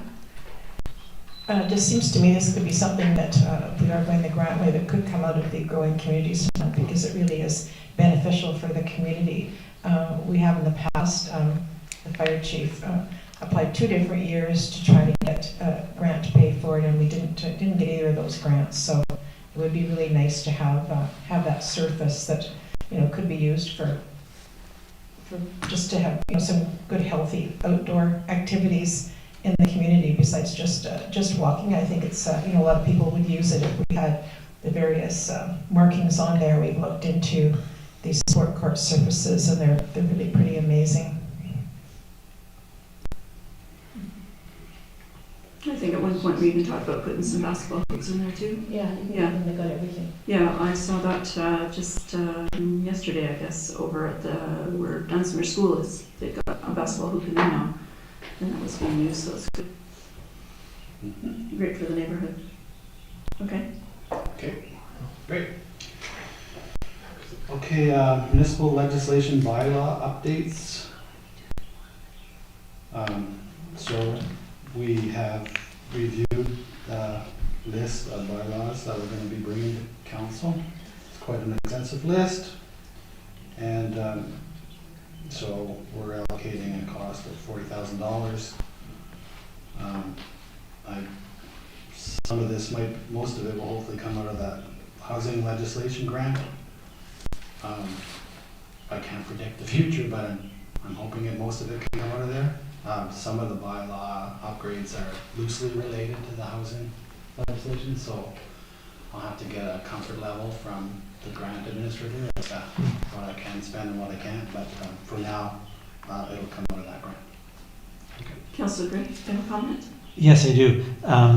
I guess on that one, this is where the numbers we can work at it away from the table, but the grant is for $172,000, and here we're spending 40, but we seem to have lost then the planner time to do the housing work. So it's just a question of reconciling the worksheets to this sheet to understand where the $172,000 goes. And on that point, we'll have work for the planner this year on housing and next year on housing. So that 172 has to bridge over 2 years if it can, and it would through this mechanism, I think. Perfect. Upgrades to the municipal hall, there are no end of upgrades we can do. But these items were noticed in our previous review and allocated a cost of $10,000. And so these are the more, pressing items. So they're recommended. And the cross-country bike park, which is just adjacent here to the fire hall, to do some upgrades, beautification. The debate on the discussion on this item could revolve around the feasibility study of the fire hall, and maybe this is premature spending, so I put it as a medium request. So it could show up in 2025. So may I make a comment on this? We have a line item in the budget every year for $500 for the park. So in the interim, can we just maybe use that instead of this? Yeah. Because I think the beautification is pretty minimal when it comes to cost. Okay. Until we know differently. Yes? So will 500 cover the cost of moving the sign and repairing it? Well, how expensive are the public works guys? Well, no, it's got to be repaired, right? Well, the sign itself, I don't know that signs would be that much, $40 maybe. I'm not really sure. I have to go and measure the sign. It's double-sided, that's the only thing. That's where the cost is. But the holder of the sign is good. It was handcrafted by an artist. It's metal. It just needs to be moved. And then somebody has tagged the sign. You're correct on that. And then the boarding needs to be extended to the end of the jumps. That's about it. I mean, if we could put a bench out there, it'd be great too. But it doesn't have to be fancy like the memorial benches or anything. But the kids are using it, and the parents come and sit on the ground and whatever. And, yeah. We have a budget, and we'll learn to live within it if we can. I think 500 would be okay. Okay, great. Thank you. And meridians at the school site will length of the school site from museum to the store. Mr. Pye, or through you, Councillor Johnson. Meridians, what is meant? Okay, so this is an idea I had. Never mind the faces. Well, with the community garden people, it's just an extension. This doesn't need to be a high priority at this time, but there are some meridians delineating the roadway and the parking lot. And Katie Nelson and I did a walkabout, I think it was in the summer or early fall, and talked about removing some of the soil out of there, putting something better in there, and putting a pollinator hedgerow. A lot of this will be dependent on the rabbits as well, but it is something that would actually fall in line with a lot of the work that Katie has been doing around here on the grounds, as well as the native plantings at the school museum. It is a form of beautifying the area. I know we still haven't had a village core meeting and envisioning or anything like that, but it's just an idea. I've looked at it for years thinking, wouldn't it be great if the kids got out and planted daffodils or something like that, but it's just an idea. It's not high priority, but it's something that we would need to, I think, look at some point, especially if we're going to start looking at how attractive or not the school is right now. We've still got to do some painting of lines on the parking lot and that sort of thing too, so, yeah. Okay. That's what that Great, is. thanks for the explanation. I just want to throw out one other thing to consider. I was meeting with the MAC executive on Saturday. They mentioned crosswalk and whether that's some sort of possibility as we look ahead. So that's a bit of a deeper issue. Be interesting to have Councillor, but maybe not for right now because we've got, but again, just in terms of Happy Valley Road in this area here, I just want to raise it now. Councillor. We have engaged urban systems because they're going to look at the exact placing of the crosswalk by the Goose Crossing at Matheson Lake, but also just to give us an idea of what the best positioning siting would be for a potential crosswalk linking up the two municipal grounds and the parking areas. Because now that we have events and we are directing people to use both sides of the road for parking on the grounds, so, but it is kind of in the works. Awesome, thanks. Which I have mentioned to him. Oh, sorry.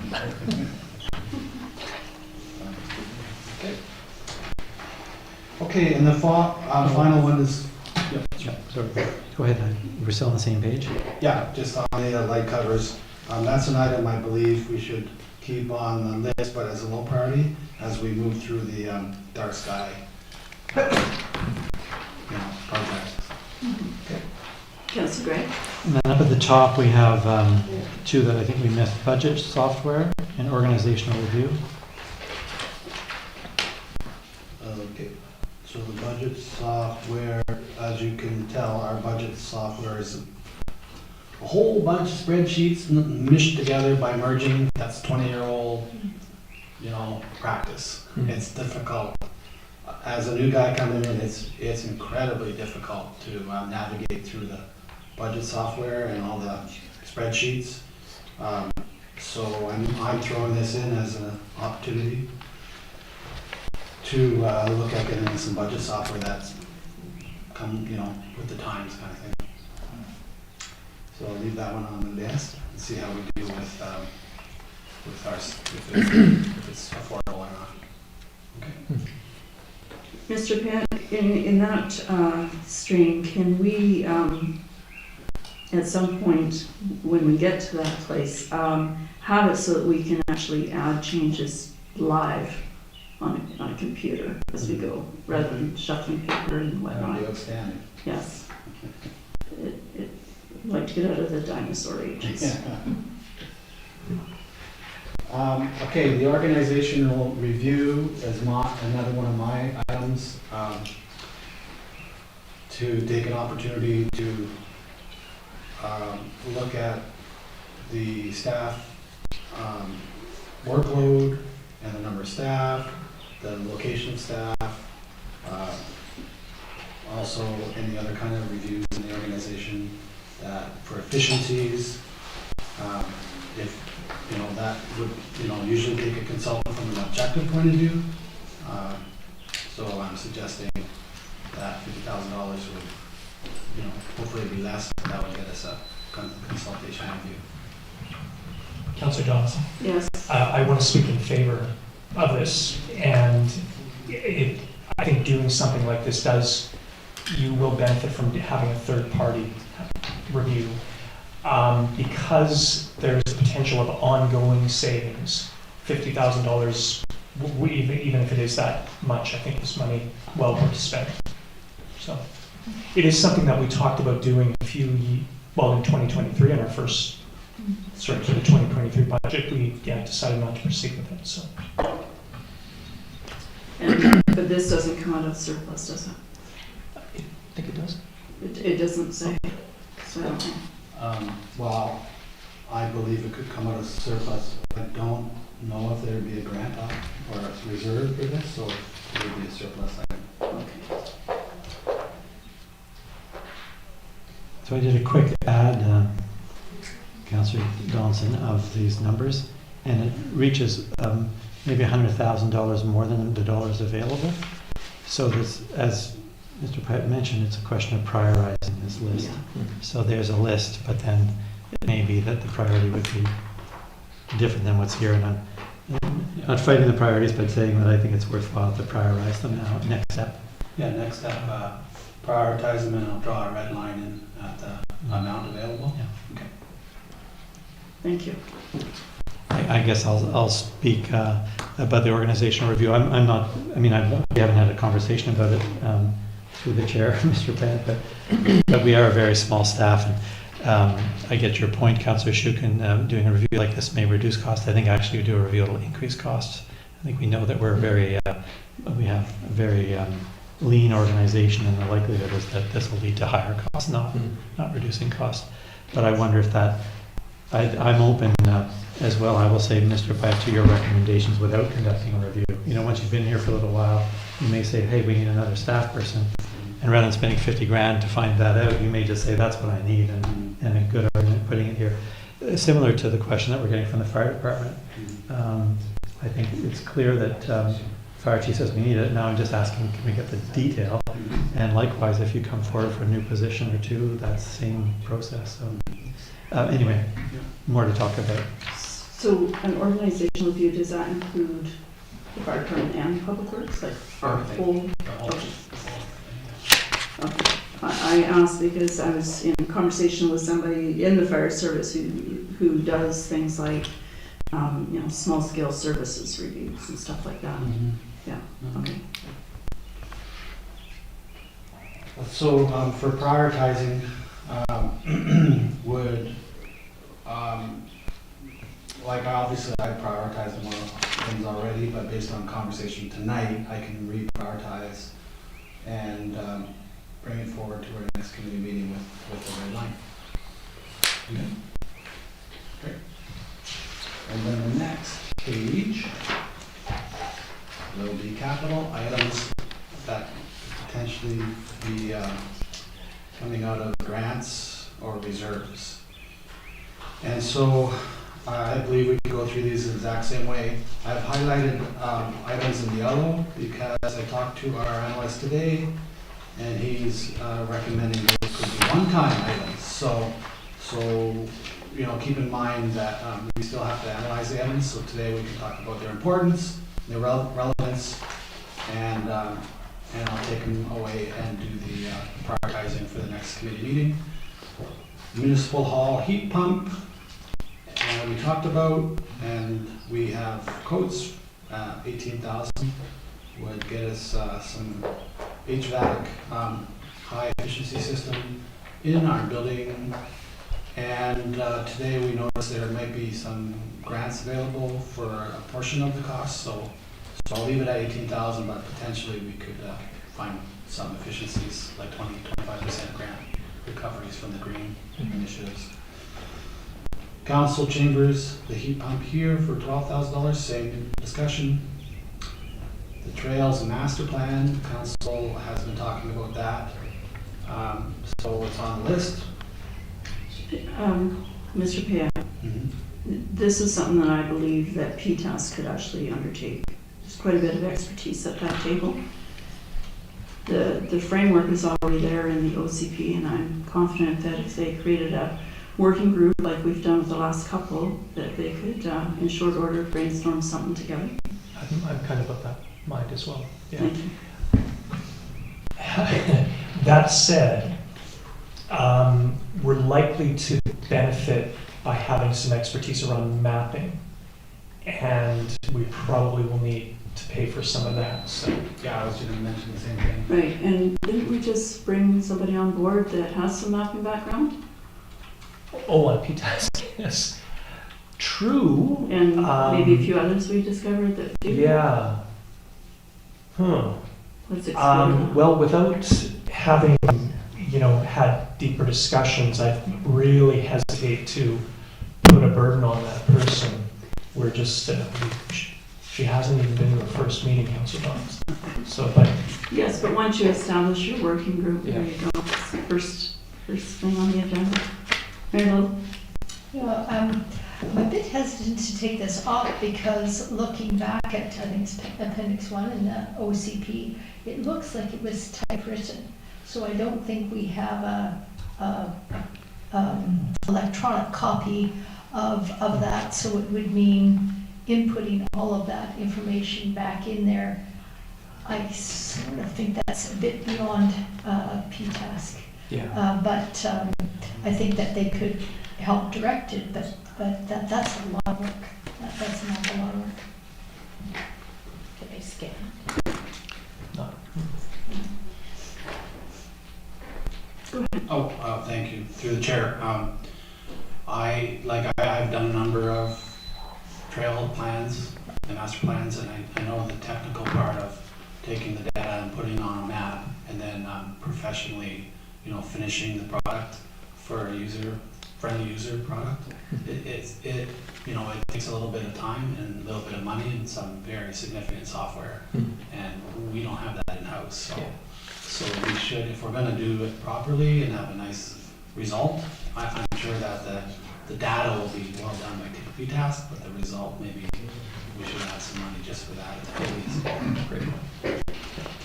Perhaps this is a question for PTASC, whether they could take it on and whether we can leave the trails, or what's it called, the Parks and Recreation Master Plan, as is, and add an addendum. That might be easier or cheaper. It wouldn't be as polished, of course, but it might be a way that they could handle it. So my point is that we should ask PTASC. Yeah. Ask them if they want to do the project, or maybe we strike a working group if they don't. And clearly it sounds like we need to do it.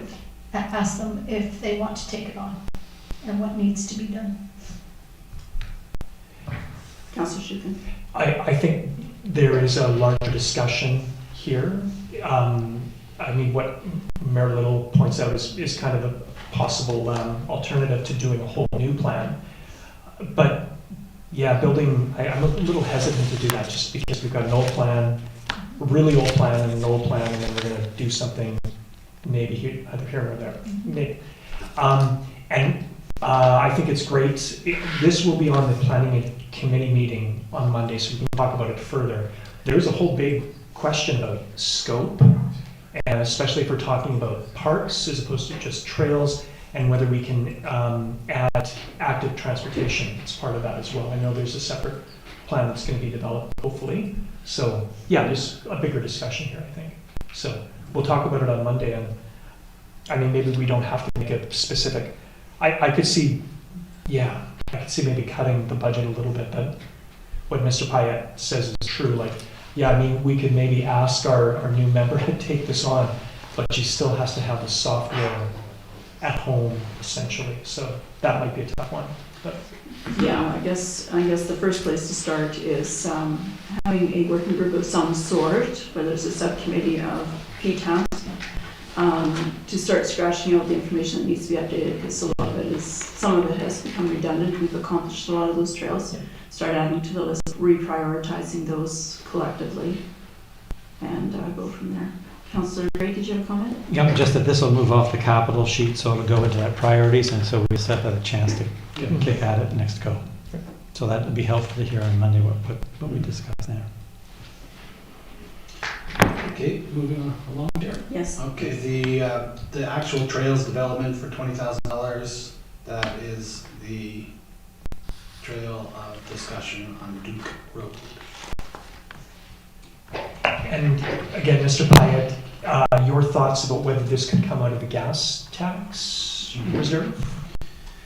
I'll try. Okay. I mean, the gas tax is related to transportation and upgrades and rehabilitation of roads. So trail development, I believe, could come under the term rehabilitation. So I'll see what we can do. Yeah. But failing that, it could come out of our other community. As I recall, though, I think the gas tax, is that still what it's called? I'm not sure. I can help out. But yeah, sorry, I think active transportation is one of the categories. So thank you. Yeah. It's now called the Community Building Fund or Community Works Fund, and it does have options for networks of parks, fitness trails, and bike paths. Fire hall feasibility study. Oh, can I just drop back? That's $20,000, and we've talked about the Duke Road being 10,000 for a survey and 10,000 for Phase one. I think phase one, and we have 10,000 in the operating already of 10,000. So maybe this can be reduced to just to one 10,000, not 20. So are we at The trails, 30,000 or 40,000? No, I'm saying it would be 10,000 already existing in the trail development in the on page 25, and then here is 20. I think it should be just 10. If I may, I thought the operating amount in the trails that's always been there year over year for trails in general, so I don't know. Hasn't been used, it looks like, for a number of years. So. The 10,000? Yeah, it didn't get used last year. Or probably the year before. Yeah, there's money there. Yeah. My colleagues on CTask won't like it. They like to keep that operating thing, but they're also cognizant that, we have to be mindful of our, fiscal situation, so. You're talking about the 10,000? Yeah, it's, It's been 10,000 for a long, long time. Yeah. If there's a chance to use some of the community building grant that has just been sitting there for who knows how long, I think this is a worthy project to do that on, and very much in the name of active transportation, I think. But we're going to do a prioritization exercise. So. Yeah, we prioritize, and then if we're not going to use it, let's put that 10 grand off into public works, where it can fill the other problems that we're creating. Sure. Yeah. Great.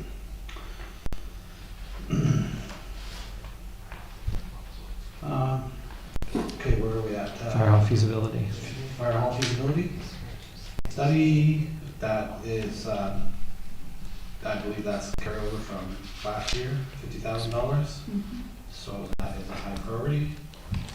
And just to remind, if we can possibly generate any grant funding for the feasibility study, we're going to try and do that. Is that what it means by additional here? Is that what you? Yeah. Okay, because we were asked 80,000 last year. And it went down, and then there was no movement on it. It just sat. Okay. Nobody did any RFPs or anything. This is why there's temper spare, because Well, our Yes, intention is to try and get grant funding for the feasibility study to assist in our amount. So how much are we going with then, or? I thought I didn't do the initial review of what the feasibility study would cost. If it was 80, then I believe that it probably should stay at 80. It was 80, it dropped to 40. It was at 40 for many months, and then we got an additional grant, so I think it's 30 at this point.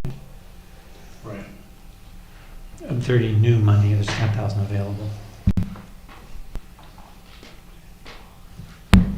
There's 40 of the initial. There's 10 on the grant, which I think is 50. But I'm just saying that unless my math's wrong or I'm missing something here. But I don't believe we'll get much of a study done for $40,000. Okay, well, just to say that the price was 40, and then we got help of another 10, so it didn't increase the price, it was to reduce the cost. Oh, it was to reduce. Yeah, but it'll come back on the operating, and if there's more clarity, or if you think that it needs to be more, and the estimate was incorrect, fair enough. I mean, what do we need, is really the question there. Well, clarify that. In my view, anyway. And there's 10 available. So on Monday night, when this got voted through to go with the CMHC and the various other groups, they're not putting any money into a feasibility study then? That's my point. Is that we're going to be approaching CMHA and BC Housing to help offset the cost of the feasibility study. I can't commit to that, but that's our intention. But I think that the priority is to get the study done. So let's not lose track of what's available, and if we can offset it with grant funding, great. Thank you. Chair, I think it is a priority for us to do, as well as we had talked about using the Growing Communities Fund for that $40,000 that we were talking about last year. So there's the Growing Communities Fund that we could use for the feasibility studies. And if you look at the terms of reference, feasibility studies is something that can be used. Yeah, we were supposed to talk about that particular grant a couple of meetings ago, and we didn't, so we probably need to schedule a meeting specific for that to not whittle away, but to actually have a plan what we're going to do with that 2.4 or whatever it is now. Yeah, I would agree with that. I think at the moment we have this money available, it's sitting there ready to be used to get this done, so rather than all that complication, let's just use the surplus we've got. But once we put it in the priority list, we'll know what's what. It's a high priority. Recall that last year's surplus money for one-offs is moving forward as well as the Exactly. 150. So just keep that in mind. Yeah, When I and bring then- this back, it'll be. And then the point was, we don't need to touch the communities fund. If the vote on last week says we get money from CMHC, then we won't be touching the communities fund. We want to sort of do it by order of bank account, basically.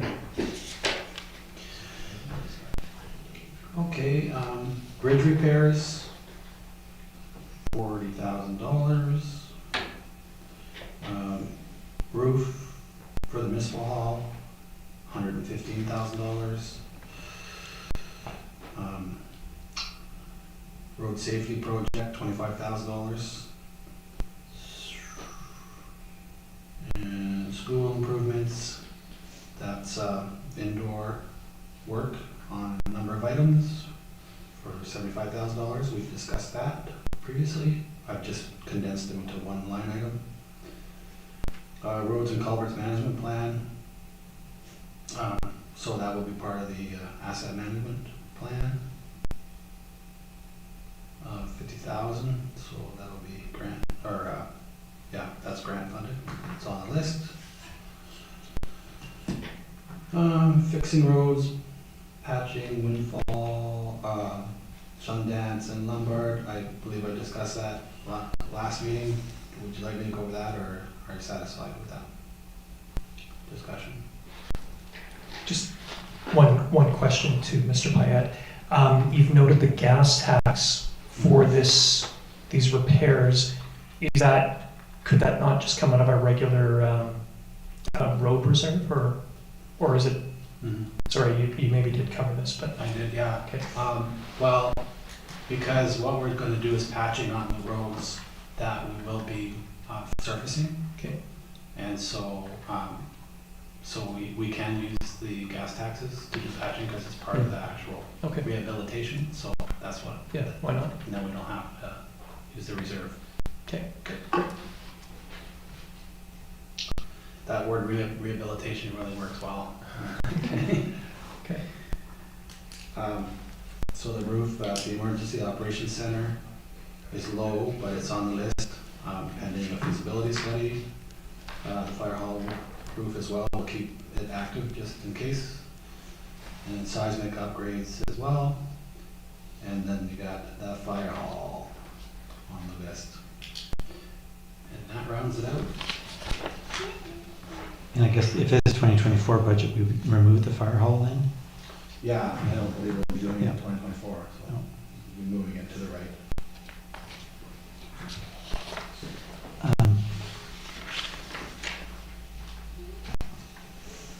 Did you want to go through this, or are we done this one too, right? Oh, we're done this Yeah, one. That is that's it. okay. So, I mean, I must say, we've got to this point, you know, I think fairly well. We had a great process of gaining information. I gathered a bunch of information, council gained information. I was able to, I would call collate it onto a worksheet. And basically I have excellent marching orders from the committee, so I can take it away now and start putting it into the actual formal document. And if I might add, we've missed the shoreline plan, which in previous years was estimated 25,000 as a one-time cost. Whether that's the right dollar amount, maybe Mr. Pett, you could take a look and figure out what would be the right dollar amount for shoreline protection plan. I appreciate the discussion. I am concerned that we're shorting our public works, and we may run into problems with our reserve contributions, and our one-times next year will be very small, quite possibly. And so there's still lots of concerns with the budget. But we'll look forward to the next meeting where we'll get a good look at all those changes. That'll get us, I think I'll be better focused. Thank you. Mayor Little? Yeah, with the shoreline protection strategy, we had talked about asking our neighboring communities what they have in and extrapolating from their plans. Did you happen to reach out to Colwood on that? No, of course, we haven't yet approved the idea of proceeding with it, so when we do, I will. Councillor Johnson? Yes. I just want to take my hat off to Mr. Payette. He's been here, I think, just 2 months, started January the 7th, it's now March the 7th. And I think a remarkable achievement, just given how fresh you are to Machosen, and especially thank you to engaging staff in this work. And where I think it would be wonderful to get to is we have an operations budget that we're confident in, and we don't have to spend, I don't know if this is our 5th meeting, 4th meeting. We tackle the things hopefully next year that are new. We have a clear understanding of what we need to operate the district. So I think it seems to me we're well on our way to doing that in a way maybe we weren't last year. So. But one of the big things that will be the difference is having information before we start rather than add-ons halfway through and then going out, just like 15+%, and it was all over the place. So that is not an appropriate way to manage a budget system, in my opinion. I would have liked to have had all the information at the beginning. We're still asking for information at this date. So if we can get better organized before we hit this, from January to now, we could have been done, but Mayor Little and then Councillor Gray. Yeah, I also want to extend my gratitude to Mr. Payette. We asked him at one of the early meetings that he came to go back and cut the budgets. He met with all of the stakeholders, all of the employees, and then he's come back and in consultation with them, changed the budget from 15.3 to 7, just over 7%. So, especially considering you've been here only 8 weeks, I think that is highly commendable, and with many thanks. Councillor Gray. Just to correct the record, I don't think council did ask for the SEO to cut the budget. I did. We did not pass a motion here to do that. It was a surprise when it came, and those changes are here. And I'm still looking through them, wondering what impact they'll have. But and then we discovered that some of the information is a bit tricky because I aren't totally aware of them. So lots to work on. But very much appreciate the work. I'm just remaining concerned that we may be shorting ourselves beyond what is reasonable. I agree with you, we may be, and I did sit down with CAO to say, we really do need to listen to what the public is saying, what our staff is saying, and things that this council has been dealing with in the last year as well. So I really believe we're not out of the woods yet, we're getting there, and I appreciate in the short time that we've been working together now with a new employee that we are starting to get there, but I'm still cautious because we're not finished. And we saw today with the amount of pings and the amount of emails and phone calls I know I'm getting too, it's important to listen to our people as well. So, thank you for that work. I would like to open the meeting up to the public that is left. If anybody would like to share some thoughts, that would be welcome. Hi, Council. I'd love to share some thoughts. Eric White, 4290 Chosen Road. When it comes to the rabbits, how about instead of hiring a contractor, the city buys 10 or so traps, and as the farmers or citizens need them, rent them out like a library, provide a course about like proper ethical ways to deal with it, or call me up, I love soup, that kind of thing. We'll figure out a way, but I think having someone come year after year and solve a problem that we as a community could be solving through our own initiatives would be redundant. Education, let's teach people to fish and not give out so many fishes. Okay. Thank you. So just to follow up, that could very well be part of a plan if we did, again, whether it works or not, buy a certain amount of rabbit traps. So maybe that's something to explore. That is something I was exploring with another farmer on another invasive species. We also had a member of the public come to, I think, has spoken with Mayor a little bit. Also, she's a lady that would attend one of the stalls at the farmer's market as well, and she has a rabbit business. So she was very interested in this whole topic that we're discussing now. So she's local, and maybe she would be somebody to engage with as well. Anyone else? Thank you. Brent Donaldson, Challister Court. I echo what this last speaker had to say. It makes sense, especially if we can cut the costs. Two things. Certainly the sport court. Chosen always gets around projects. I think of the community house a number of years ago when they first started out. The Mighty Garage Sale was awesome. They generated lots of income. Certainly if the preschool is going to be using the school grounds, I'd certainly like to see maybe a fundraiser to do a sport court, get the community involved, sell tickets, maybe have a dance, something fun. So often people come to the podium and ask for money, and it would be nice to be able to have some maybe interactive, enjoy, maybe the scouts or whatever. But I think we could do better from a community point of view. Certainly we might have funds, but it'd be fun to see if we could do some fundraising. Secondly, with regard to the roof in the municipal hall, I've watched it for the last couple of years.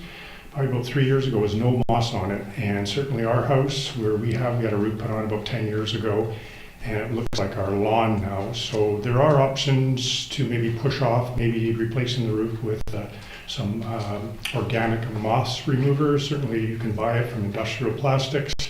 You don't even have to get on the roof. So I'm just thinking about pushing things out. This is a big hit. You guys have been under a lot of pressure this year from the public, and you've really worked well with the budget. But certainly maybe we could look at that. Unless it's leaking, I don't know. We don't want to get to the point when it is, but if it's an opportunity to push it out. And if we do look at a roof, maybe we could look at a metal roof and install some maybe solar on top.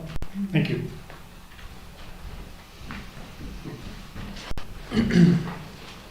From welcome, Gaten. I'd like to know, and like I've said, it's great that the school is getting used for courses. So is there a revenue and is there an expense on that school being used for courses? Does that show up anywhere? Is that a yes? Well, No. I've never seen anything. Do you have record of that, Mr. Payne? Well, we would have a record. I don't know it myself personally, but we do track revenue and expenses for that use.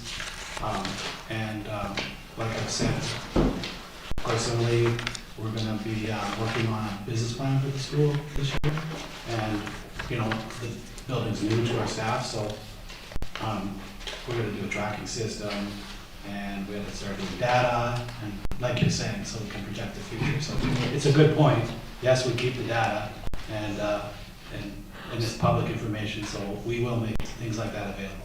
Oh, okay, so I guess what I'm not understanding is that it being used for courses right now, will that end if those classrooms get leased out? No, our intention is not to end the revenue generation of training and possibly leasing out the classrooms for daytime use. We're going to try and multi-use the classrooms, so we maximize the revenue. Okay, and just because it kind of bugs me, I'm really okay if you toss the master plan on Parks and Trails for a year. They haven't updated the information anyway. You can add a piece of loose leaf and add the whatever, but I don't think Parks and Trails should be a priority on a budget that's like that. They've had their own way for many years. We've got lots of parks and trails. We're not in dire need. So I would just suggest putting it off for another year.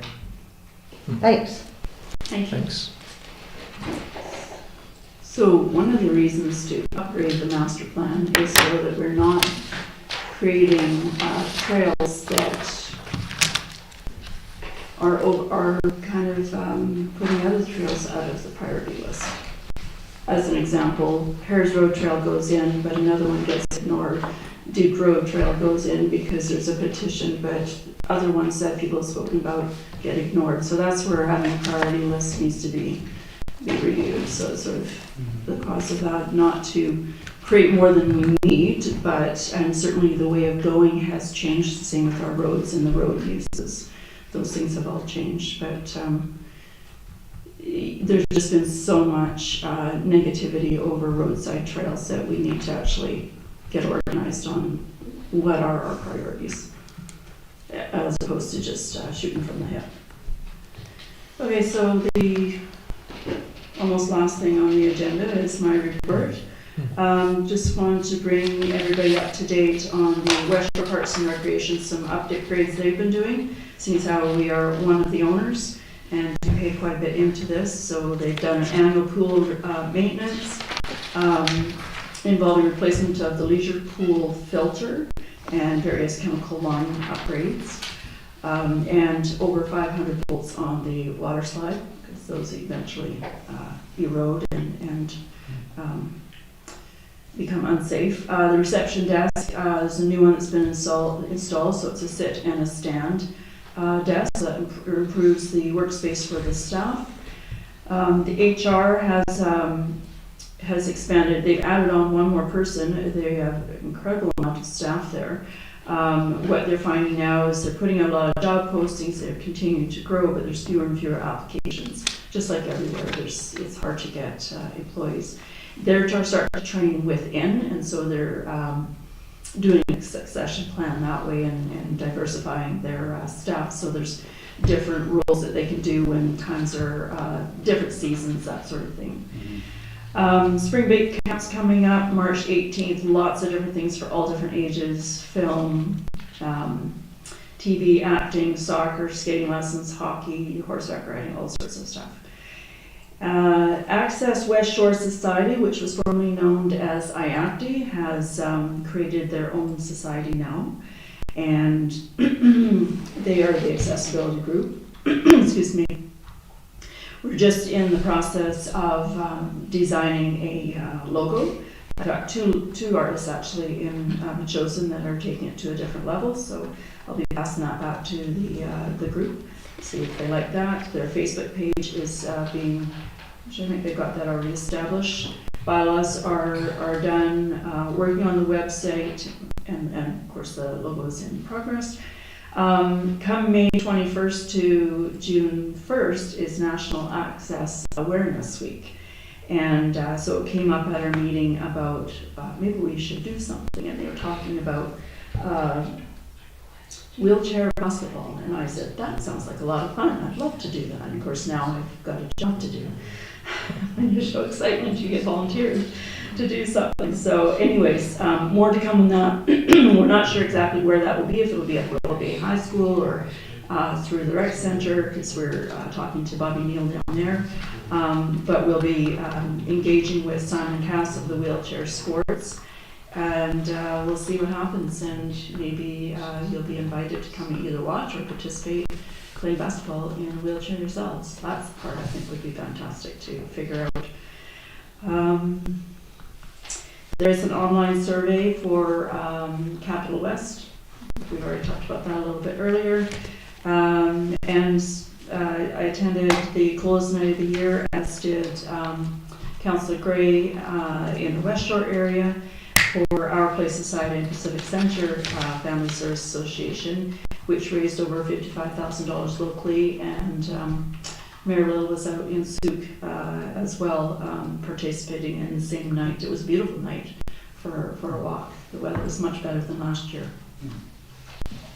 So with that, we've got the pinks, and I appreciate all the effort people have put into writing some very, very good letters, some good points, some common themes, and definitely respect the feedback, whether it's negative or positive, that we are getting people engaged, and maybe not with all the information, but still it keeps us on our toes and striving to always move forward with doing better things for our community.